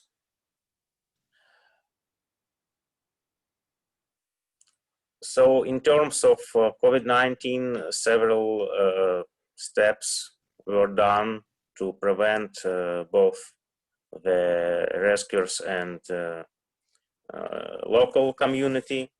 So all the people wore face masks. We used sanitizers. We tried to wash hands and the equipment as often as it was possible. We had regular medical checkups, and we used disposal dishes.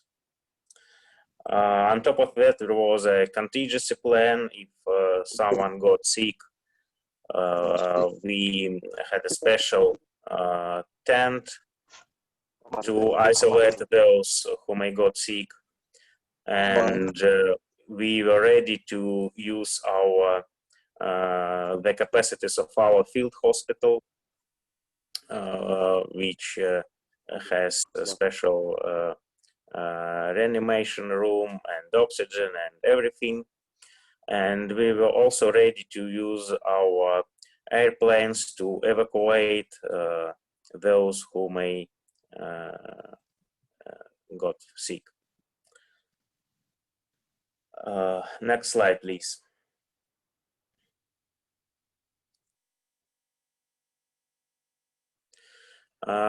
Here you can see the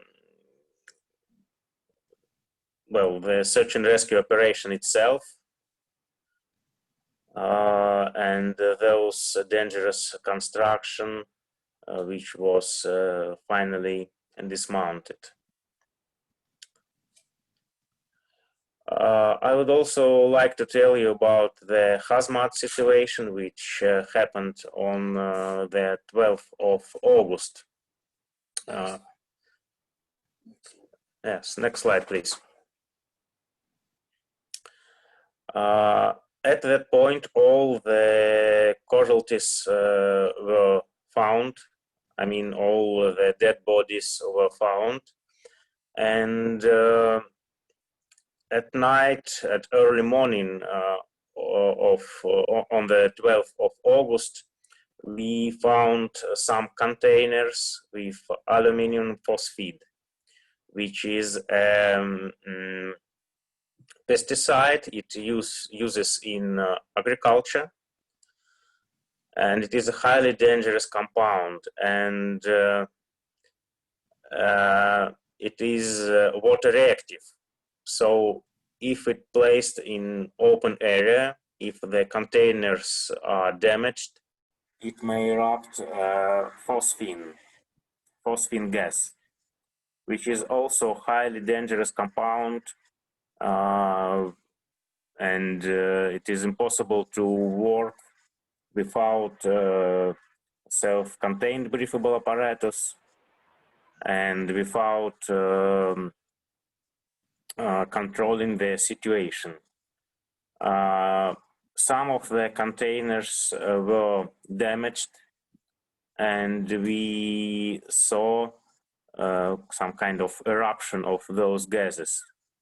So when it happened, we immediately evacuated all the personnel from the debris, and we reported about the situation on the virtual SOC.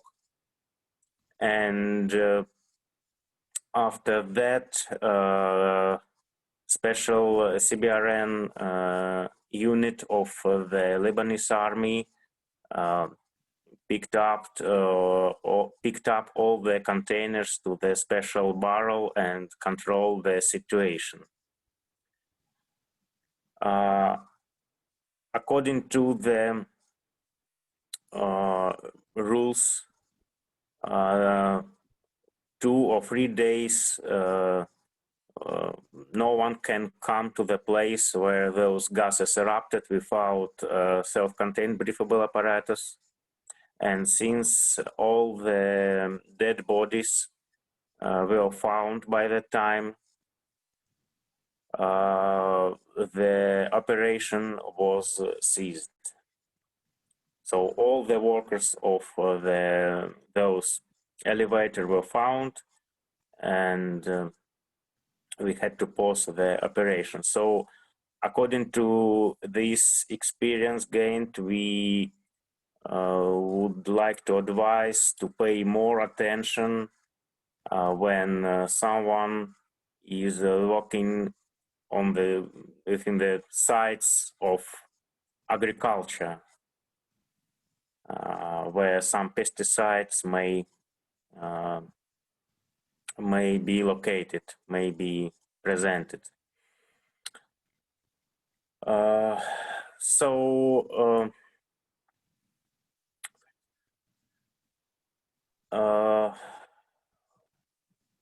I would like to tell about the end of the operation. Next slide, please. The operation of the field hospital and the search and rescue unit was finished on 14th of August. For about 700 people were treated in the hospital, and 8 bodies were found by the SAR team. Before the departure, all the personnel were tested for COVID-19 within our laboratory with PCR tests.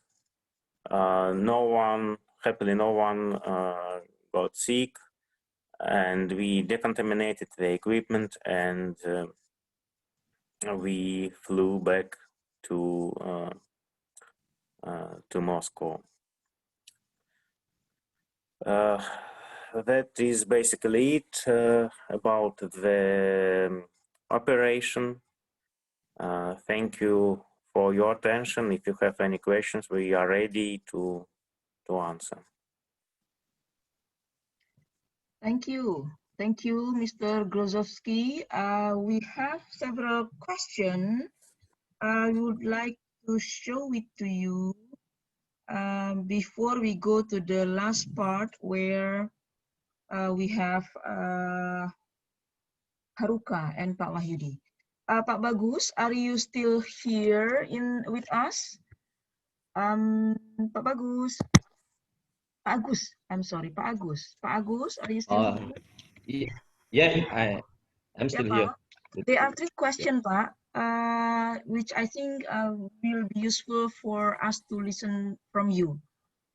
Three questions. What is the mechanism for rapid test for SAR potency to become the first responder before Basarnas come? The second one is the rapid test or swab test is a must for every SAR SAR responder, and then whether the PPE is can be adjusted to the condition for SAR operation during COVID. Please, Pak Agus, for your reply. Thank you. Yeah. Thank you, Bu Titi.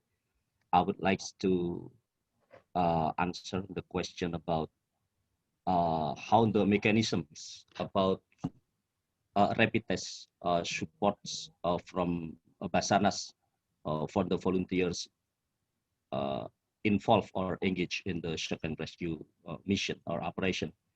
So, as I said before, that rapid test is a must, but we also aware that not everybody might have opportunity to be tested by rapid test mechanism. So it is my suggestion that before you join a second rescue operations, you have to have rapid test, because this is to protect yourself, your colleagues, and to protect the victims or survivors and everybody around you. So during the operations, you can approach to the Basarnas members in the base of operation. You can ask for the rapid test if available. So if not available, you can do the rapid test by yourself. And if not, you can consult to the SAR mission coordination in the work sites if you are allowed to join or not, because this is very important. In this situation, we must be sure that everybody is clear from the COVID-19. So, but how if Basarnas not yet present in the locations when you have been there? So do it your best. Saving other life is need a quick response. So as long as you are you sure with that you are safe, you use the PPE, you protect yourself with the PPEs. It's okay. You can do it, but you must be careful to make contacts, direct contacts, as as small as possible. So in conclusion, that rapid test is very important. This is must, but in the emergency situations, when you don't have the facility, you don't have the support of the rapid test, you can do the rescue, but you must be sure with the safety of yourself, comply to the COVID protocols. And then the second questions for the operation during the COVID, is it obligatory that the rescue team have the letter from the doctor stating that he is clear of COVID? So yes, this is better for everybody joining a second rescue operation to show the result of rapid test or swab test. Okay. This is very important, like we did in Basarnas. So everybody already tested by rapid test or and swabs. So we are sure that we are safe. We are not dangerous for other people. Okay. So better you brings the letter. But if you not, you may join. You may join, but you must practice the social distancing during your jobs, and then you have to follow the protocol by Basarnas. The SAR mission coordinator will will brief you how to do rescue in the safe. And then about the clothes for COVID. Yes, it is right, correct. That your clothes, your suit must comply to the must be adaptable to the COVID-19. So as long as that your clothes is protective, can protect you from the infectious disease. It cover your eyes and then your nose and your mouths. It is basically safe. So from the clothes, you can make by yourself. You can mix a creativity to create the clothes. As long as it is safe for you, it's okay. Okay, That's all. Thank you. Thank you, Pak. Mr. Fuji, are you still here? Mr. Fuji, are you still here? If not, then we can go to Mr. Grozovsky. Okay, Mr. Grozovsky, there are two questions. How many victims of explosion and how to ensure health of rescue and victims? Can you help answering this question? Hello? Hello? Hello? Mr. Grozovsky, are you here? Hello? Hello, do you hear me? Yes, yes, we can hear you. Please kindly answer the question. Yeah. So for the first question, the laboratory has found that for about 20 people with confirmed COVID-19. And the second question is, well, for rescuers, it was mostly about medical checkups and just every rescuer has to control himself and just immediately tell medical personnel if something happens and if he or she feels unwell. For the victims, well, if we work with in our work site, such a rescue work site, we just try to recover people as fast as we could and help. And within the field hospital, we had all those security zones for those not checked and checked for COVID-19. So it was different procedures for different situations. Okay, thank you. Thank you. Mr. Sid, are you still here? Yes, I am. There is a question. I tried to find Mr. Fuji, but I don't think he is here anymore. After DECON, how long is the vehicle can be used again for the next SAR operations? Do you have any answer on that? Okay, if the question is about decon or wipe down of the vehicle and getting it ready for ops, in Singapore, the practice is after decontamination, we leave the vehicle to air for anything between half an hour to 45 minutes. before the vehicle can be used again. So in reality, it is pretty fast. The main difference is if we are deconning a building, for example, deconning a room, that one we leave maybe about 4 to 6 hours for the natural airing to take place before we can occupy the space again. So that's just a comparison for everyone's reference. Okay, thank you. I would like to invite Haruka. Miss Haruka, there is a question for OCHA. Is there any policy of OCHA to protect USAR team during their operation? Please, Haruka. Haruka. Haruka. Haruka, can you hear me? Haruka.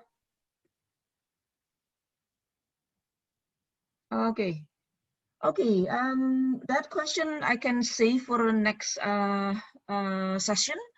We come to our next session, which is actually about national accreditation. Haruka, this is your session. Okay. Pak Yudi, maybe we can continue with you first and then Haruka. Hello, yes. Yeah, I will call Haruka. Yeah, thank you very much.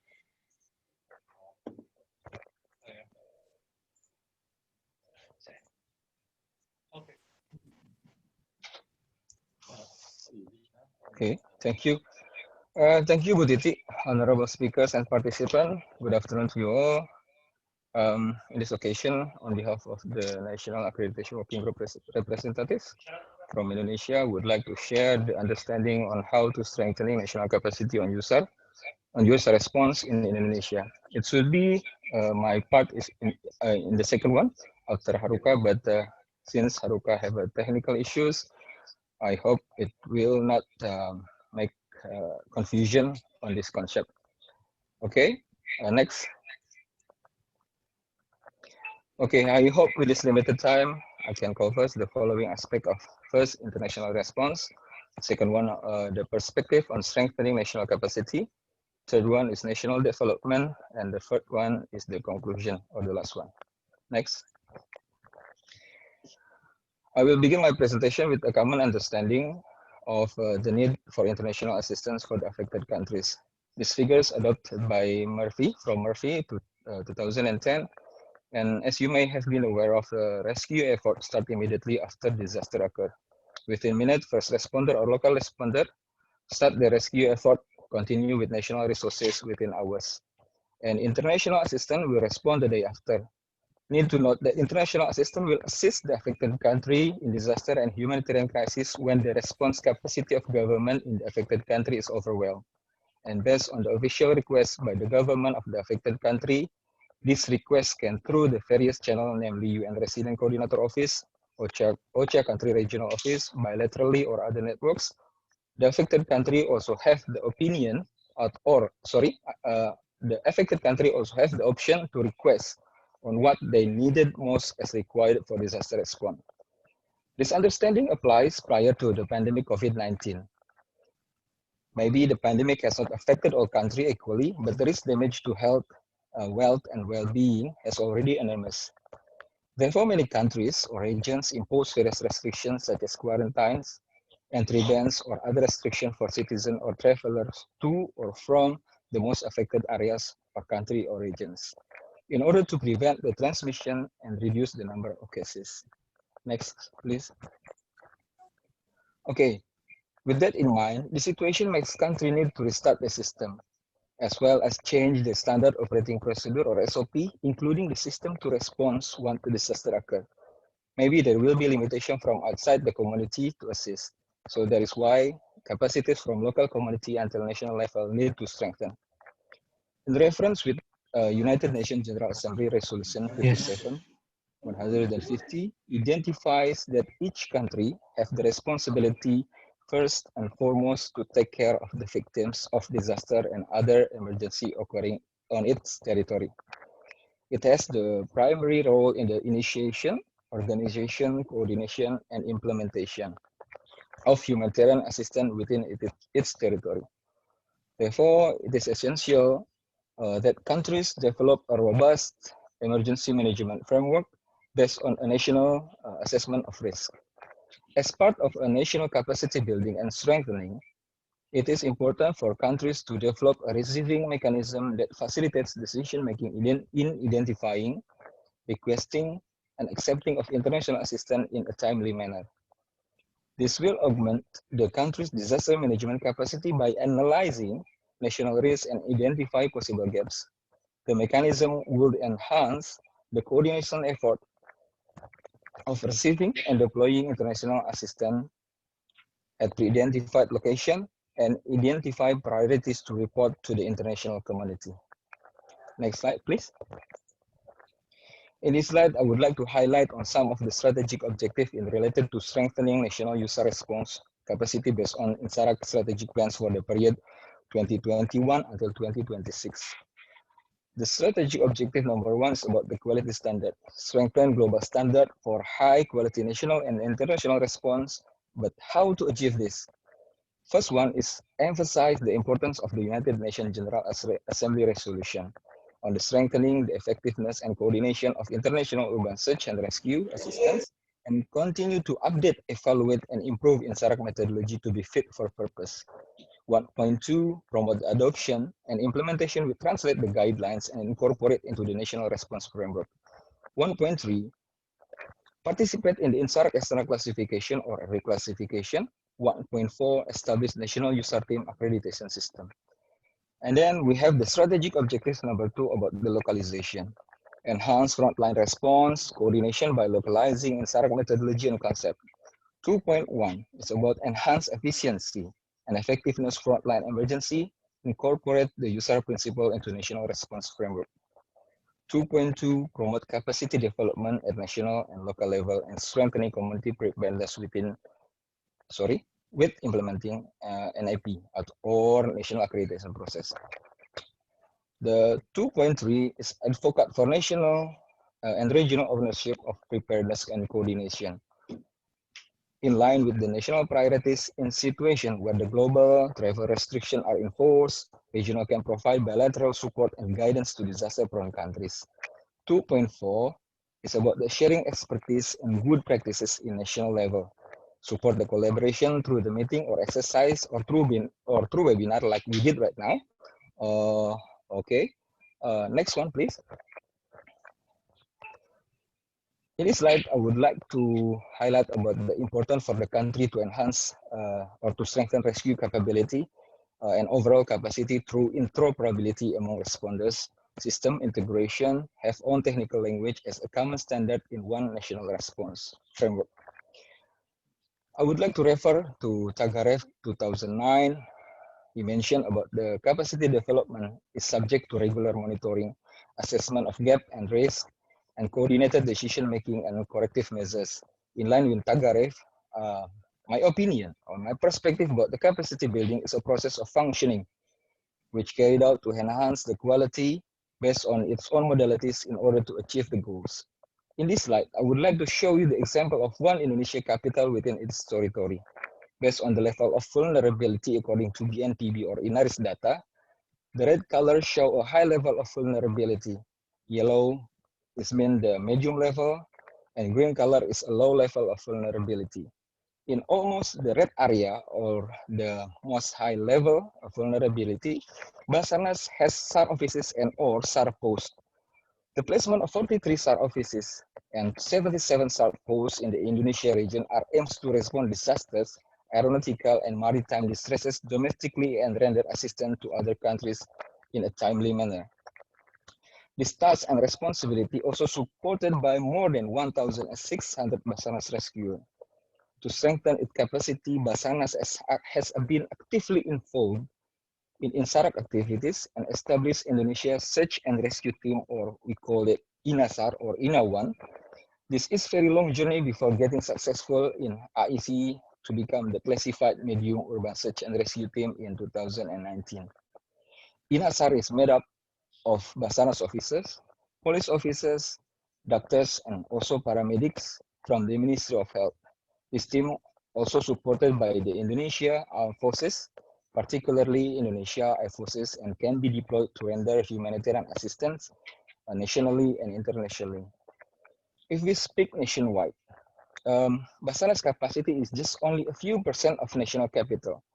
Based on data Basarnas in 2020, we have more than 11,000 SAR potencies recorded in our data. This sort of example shows that Indonesia is not lack of numbers, but we may need to enhance or strengthen our response resources such as community-based spontaneous volunteer, first responders, or even specialized responder like user teams, and also international assistance. I believe by the spirit of local wisdom gotong royong as the intangible asset in Indonesia, communities in Indonesia still have a strong sense of helping others. The social capital gotong royong spirit need to manage and directed properly to respond in effective and efficient manner. Next slide, please. So what Basarnas or INASAR offer for Indonesia in regard with enhancing, strengthening national capacity as well as to achieve INSAR strategic objective in 2021 until 2026 based on the experience of the INASAR team. The first one is developing standardized procedure or national response framework for USAR team. The second one, the long journey of IEC has given knowledge and skill needed to strengthen the capacity of search and rescue in Indonesia.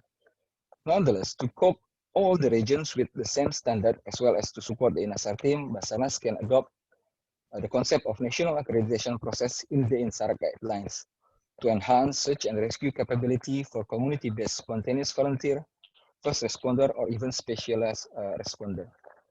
The third one is organize and or conducting learning session, training, workshop, webinar, or you can name it, and joint exercise with national stakeholder in the framework of SAR cluster or national disaster management. Next slide, please.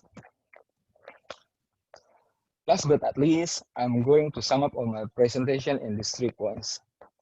The first, INSAR methodology can be accepted globally as a minimum or common standard for user assistance, coordination, procedure, and also tools. The second one, Basarnas and or INASAR can actively contribute to strengthen national capacity and encourage Indonesia stakeholders to meet the standard in line with the INSAR guidelines through the national accreditation process based on IEC experience. And the last one, cooperation and coordination with many different stakeholders are very important in search and rescue mission. Next slide, please. These slides and my presentation. Thank you for attention. Over to you, Bu Titi. Thank you. Thank you very much, Pak Yudi. Then we invite Haruka. Haruka, please kindly present, and then that will be the last presentation for us to do. Haruka, are you ready? Haruka. Haruka.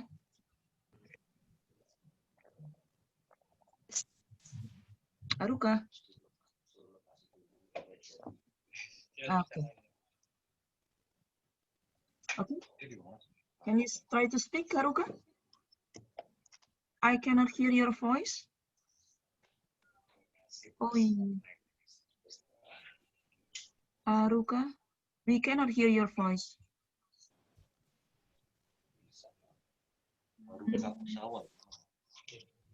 Haruka? No, no voice. Maybe you can just take out the headset because you are still using the headset. Then just take the cable. Ay, ay, ay.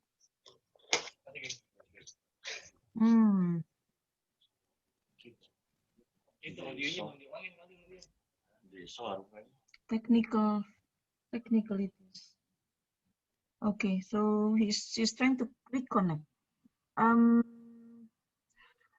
Audience, ladies and gentlemen, while we are waiting for Haruka, any question to Pak Yudi on national accreditation process? Do you have any question?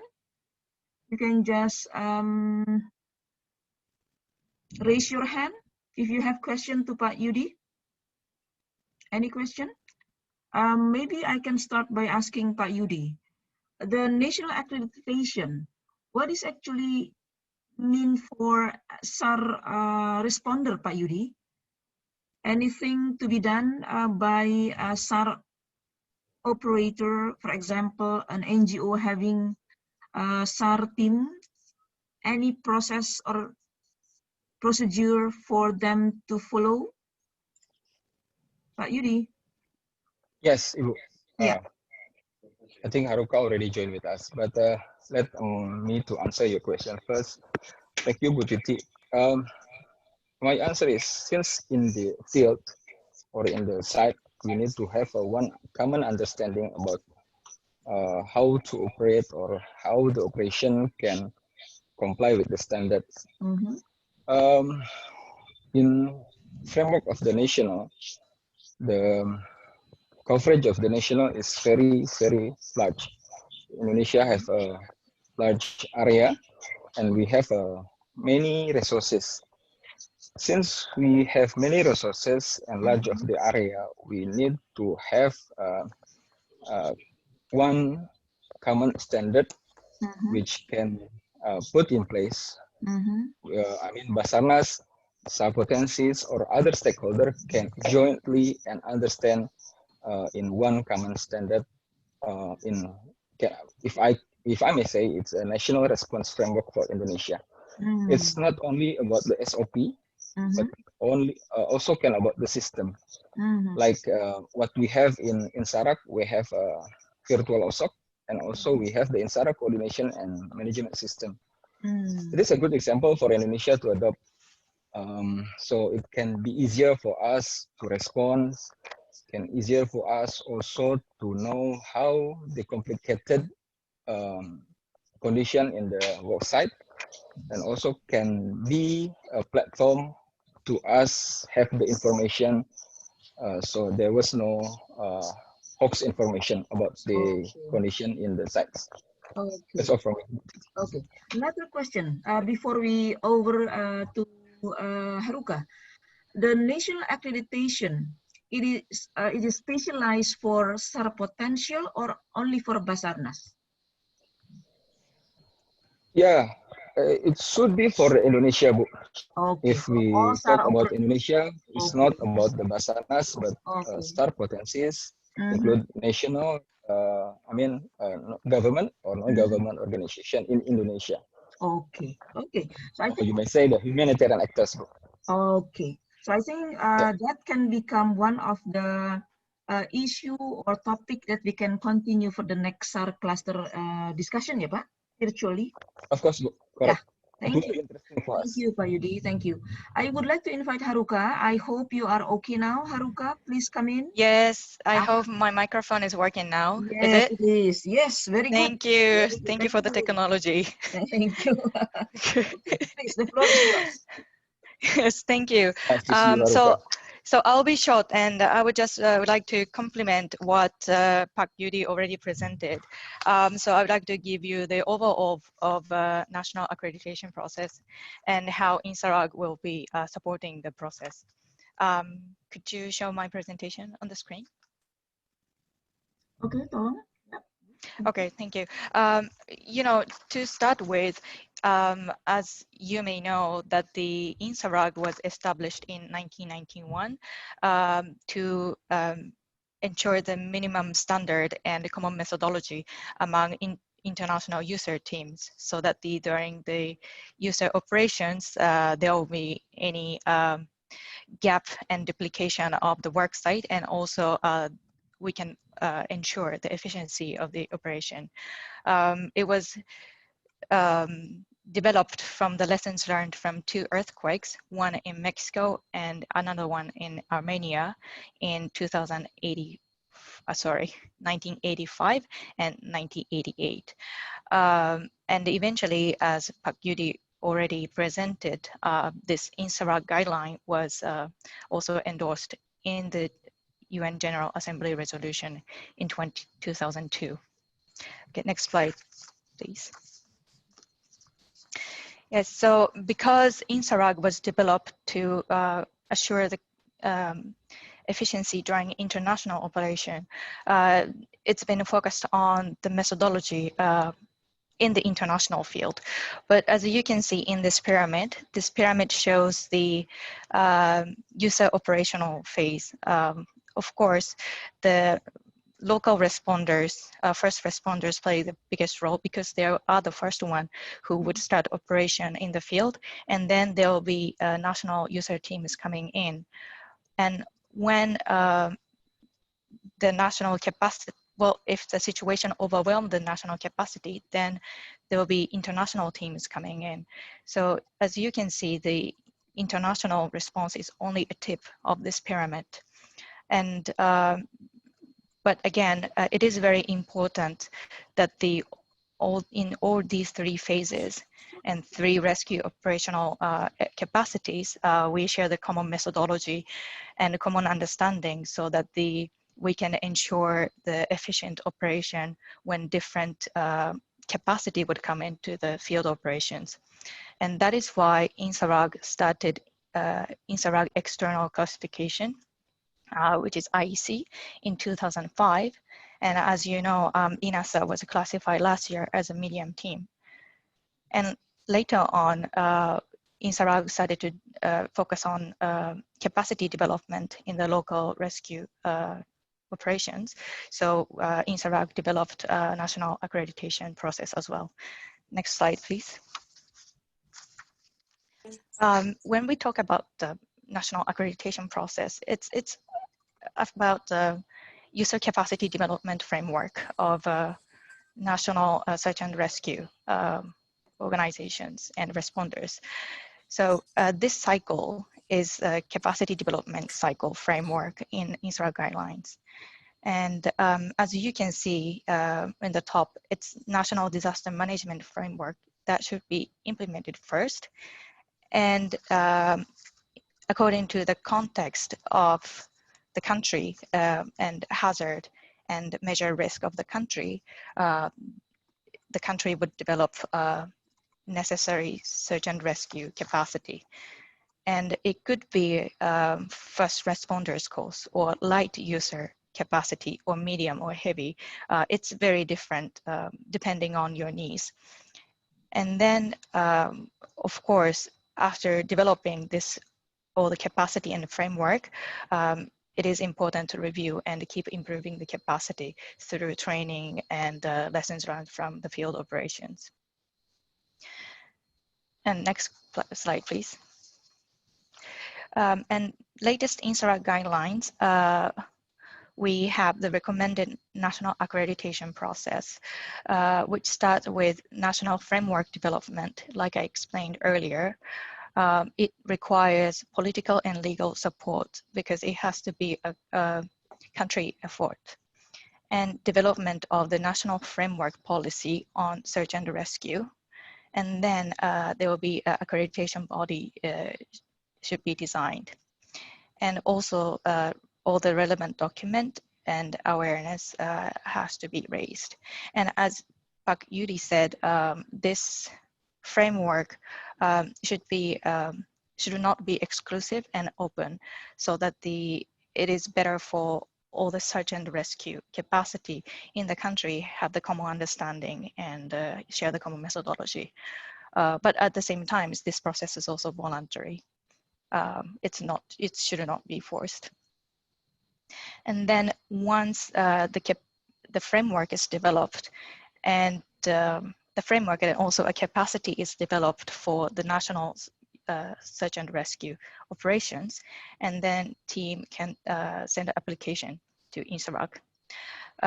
It includes self-evaluation of the capacity, and there will be application form available in the INSARAG guidelines. So you have to complete it and submit it. And like INSARAG external classification, a mentor will be appointed, and the timeline of this process from the application to actual accreditation will usually takes place around 18 months. It is a recommended period. And just like IEC and IER, the team would develop training and also portfolio of evidence to show what kind of capacity they developed and what kind of activity they conducted to meet the minimum standard of this national accreditation process. And then the third step is actual audit and assessment. This is like IEC and IER. There will be a review of documents, of portfolio of evidence, and also the accreditation team will observe the field exercise to assess the capacity of the team. And then the final phase, fourth phase, is actual accreditation. Next, please. Yes, so it is very important to first set the national standard and national coordination mechanism of all the user teams. And I understand in Indonesia context, there are already Basarnas set up in different location and province of the in the country. So I understand that this framework and the policy is already strong. Next slide, please. So that is the process of NAP. And I would like to explain how INSARAG is involved. INSARAG can recognize this national accreditation process, whether or not it's in accordance with INSARAG methodology and standards. And in order to ensure this process, under the leadership of regional chairmanship, two groups will be formed. One is TSG, Technical Support Group, and another one is Technical Recognition Group. Technical Support Group is it's just like a group of mentors of IEC. So this group will support and provide advice to the national systems on the implementation of user accreditation process, and they can make a recommendation and advise whether or not it's in accordance with INSARAG guidelines. So it will ensure that in your capacity development, all of the phases will meet the INSARAG standard. And then a group of technical recognition group, we call it TRG, is a group of so-called IC classifiers. So this is the group who will review the compliance of minimum INSARAG guidelines, whether or not the national system meet the guidelines or not. And it will be conducted by, of course, external teams in the country, so that all the process ensure the transparency. And upon accreditation, when the team national accreditation process was recognized by INSARAG, then there will be a certificate of endorsement will be issued. You can see in the bottom left.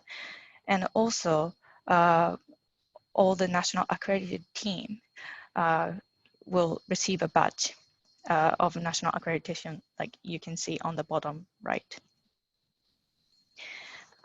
Next slide, please. And in order to process this, National Accreditation Working Group was just set up this year because national accreditation is relevantly new. And of course, we already have component in INSARAG guidelines to refer to national accreditation process, but the accreditation process by INSARAG is just being established.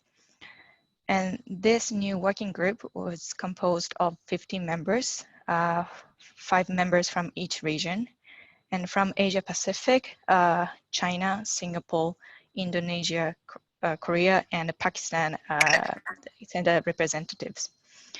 And from Indonesia, as you can see, Pak Yudi is a member, and China representatives playing a co-chair role together with representative from Chile. And TOR of this working group is to first develop technical guidance note on this INSARAG national accreditation process. And in order to do that, the working group is tasked to do analysis and comparison of already existing NAP in different country, and also interest in INSARAG ILNAP globally, and identify the gap and compile the result. And also TST and TRG will be developed under the regional group, but this working group member will provide technical support, especially in training. And of course, in order to assure the linkages with existing INSARAG capacities, the working group is also tasked to link with INSARAG training working group and general IEC and IR process. And the first working group meeting was take place last month, and actually next working group meeting will take place tomorrow. And although this is a very technical meeting and it's very closed meeting, we'll share the update of all the progress on INSARAG website. There you can see the list of members, and also we post the minute of the meeting.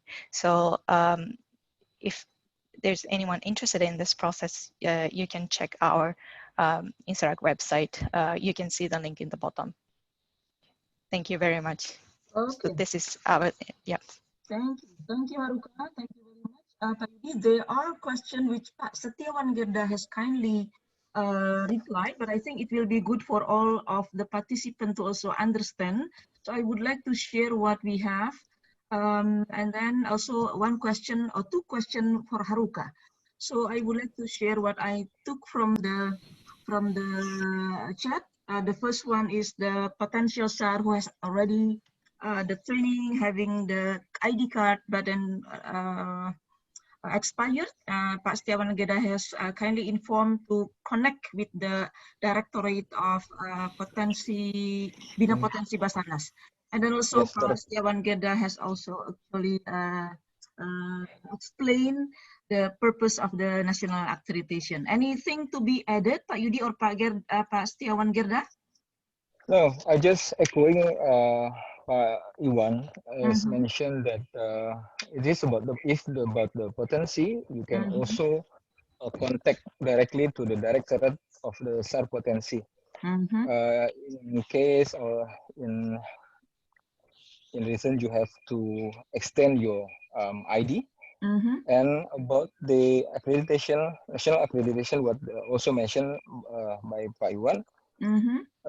Yeah, it's also about how to enhance the capacity and also the capability of a team. Like mentioned also by the Haruka, it's not exclusive, it is inclusive, but voluntary based. Okay. That's all from me. Okay, thank Over you. to you. Okay, thank you. Haruka, there are two questions. Is there any policy of OCHA to protect user team during the operations? And how many countries have made INSARAG guidelines and accredited, please? Yes, when it comes to user operation under COVID-19, there is a operational guidance available. It was primarily developed by a US user team, and the guideline is available on the INSARAG website. But what is important is to adapt the guidelines into the national context, because different country has different health measures and health regulations. And I understand from Pak Agus's presentation that the Indonesia Basarnas already developed nationalized guidelines based on this global guidelines, guidance notes. So I think it's very good practice. Okay, and then, then I think we almost... sorry, that's it. Yeah, the next question. Sorry, the second question. Yes, sorry, yes. For INSARAG guideline is, the latest version 2020 was developed by the INSARAG Guideline Review Group. It's a global working group, and it was made by reviewing the previous version of 2015. Okay.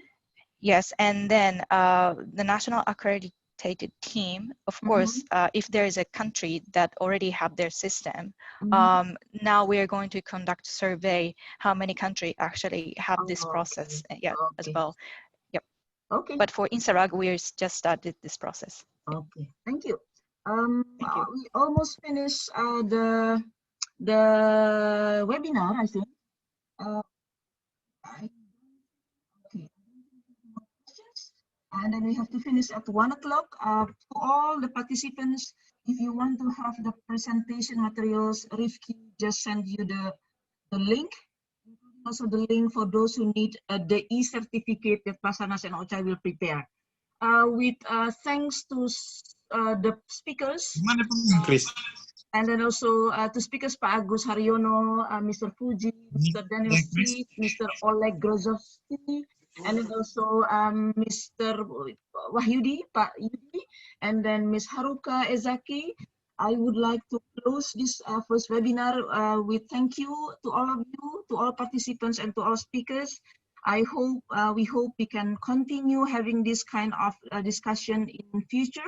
This is only the start, and we, of course, will continue working with Basarnas to have the follow-up webinar. Thank you very much to all of you. Waalaikumsalam warahmatullahi wabarakatuh. Thank you, Bu Titi. Oh yeah, Thank you. Thank you, and thank you for inviting INSARAG teams as well. Thank you very much. Thank you. Thank you, Haruka. 330. Thank you. Sampai jumpa Terima lagi. kasih. Sampai bertemu lagi. Thank you to the GBI, our sign language translator, and also our translator, Mbak Weni. Terima kasih kepada semuanya. I will close. We will close this. I think we will close it in 5 minutes. So those who will put names and organization in our chat, you can do that. And then also look at the link that we just sent. Thank you very much. Bye-bye, everyone. Bye-bye. Bye. Thank you. Pak Yudi, kita bisa review sebentar? Mungkin ya? Boleh. Kita bisa review sebentar sesudah selesai semua keluar kali ya? Boleh? Atau nanti kita diskusikan sore? Bagaimana? Di close dulu aja, boleh? Langsung di close dulu, nanti kita buat link baru. Baik, terima kasih banyak. Sampai jumpa. Terima kasih. Assalamualaikum. Waalaikumsalam. Waalaikumsalam. Waalaikumsalam. Garis lagi.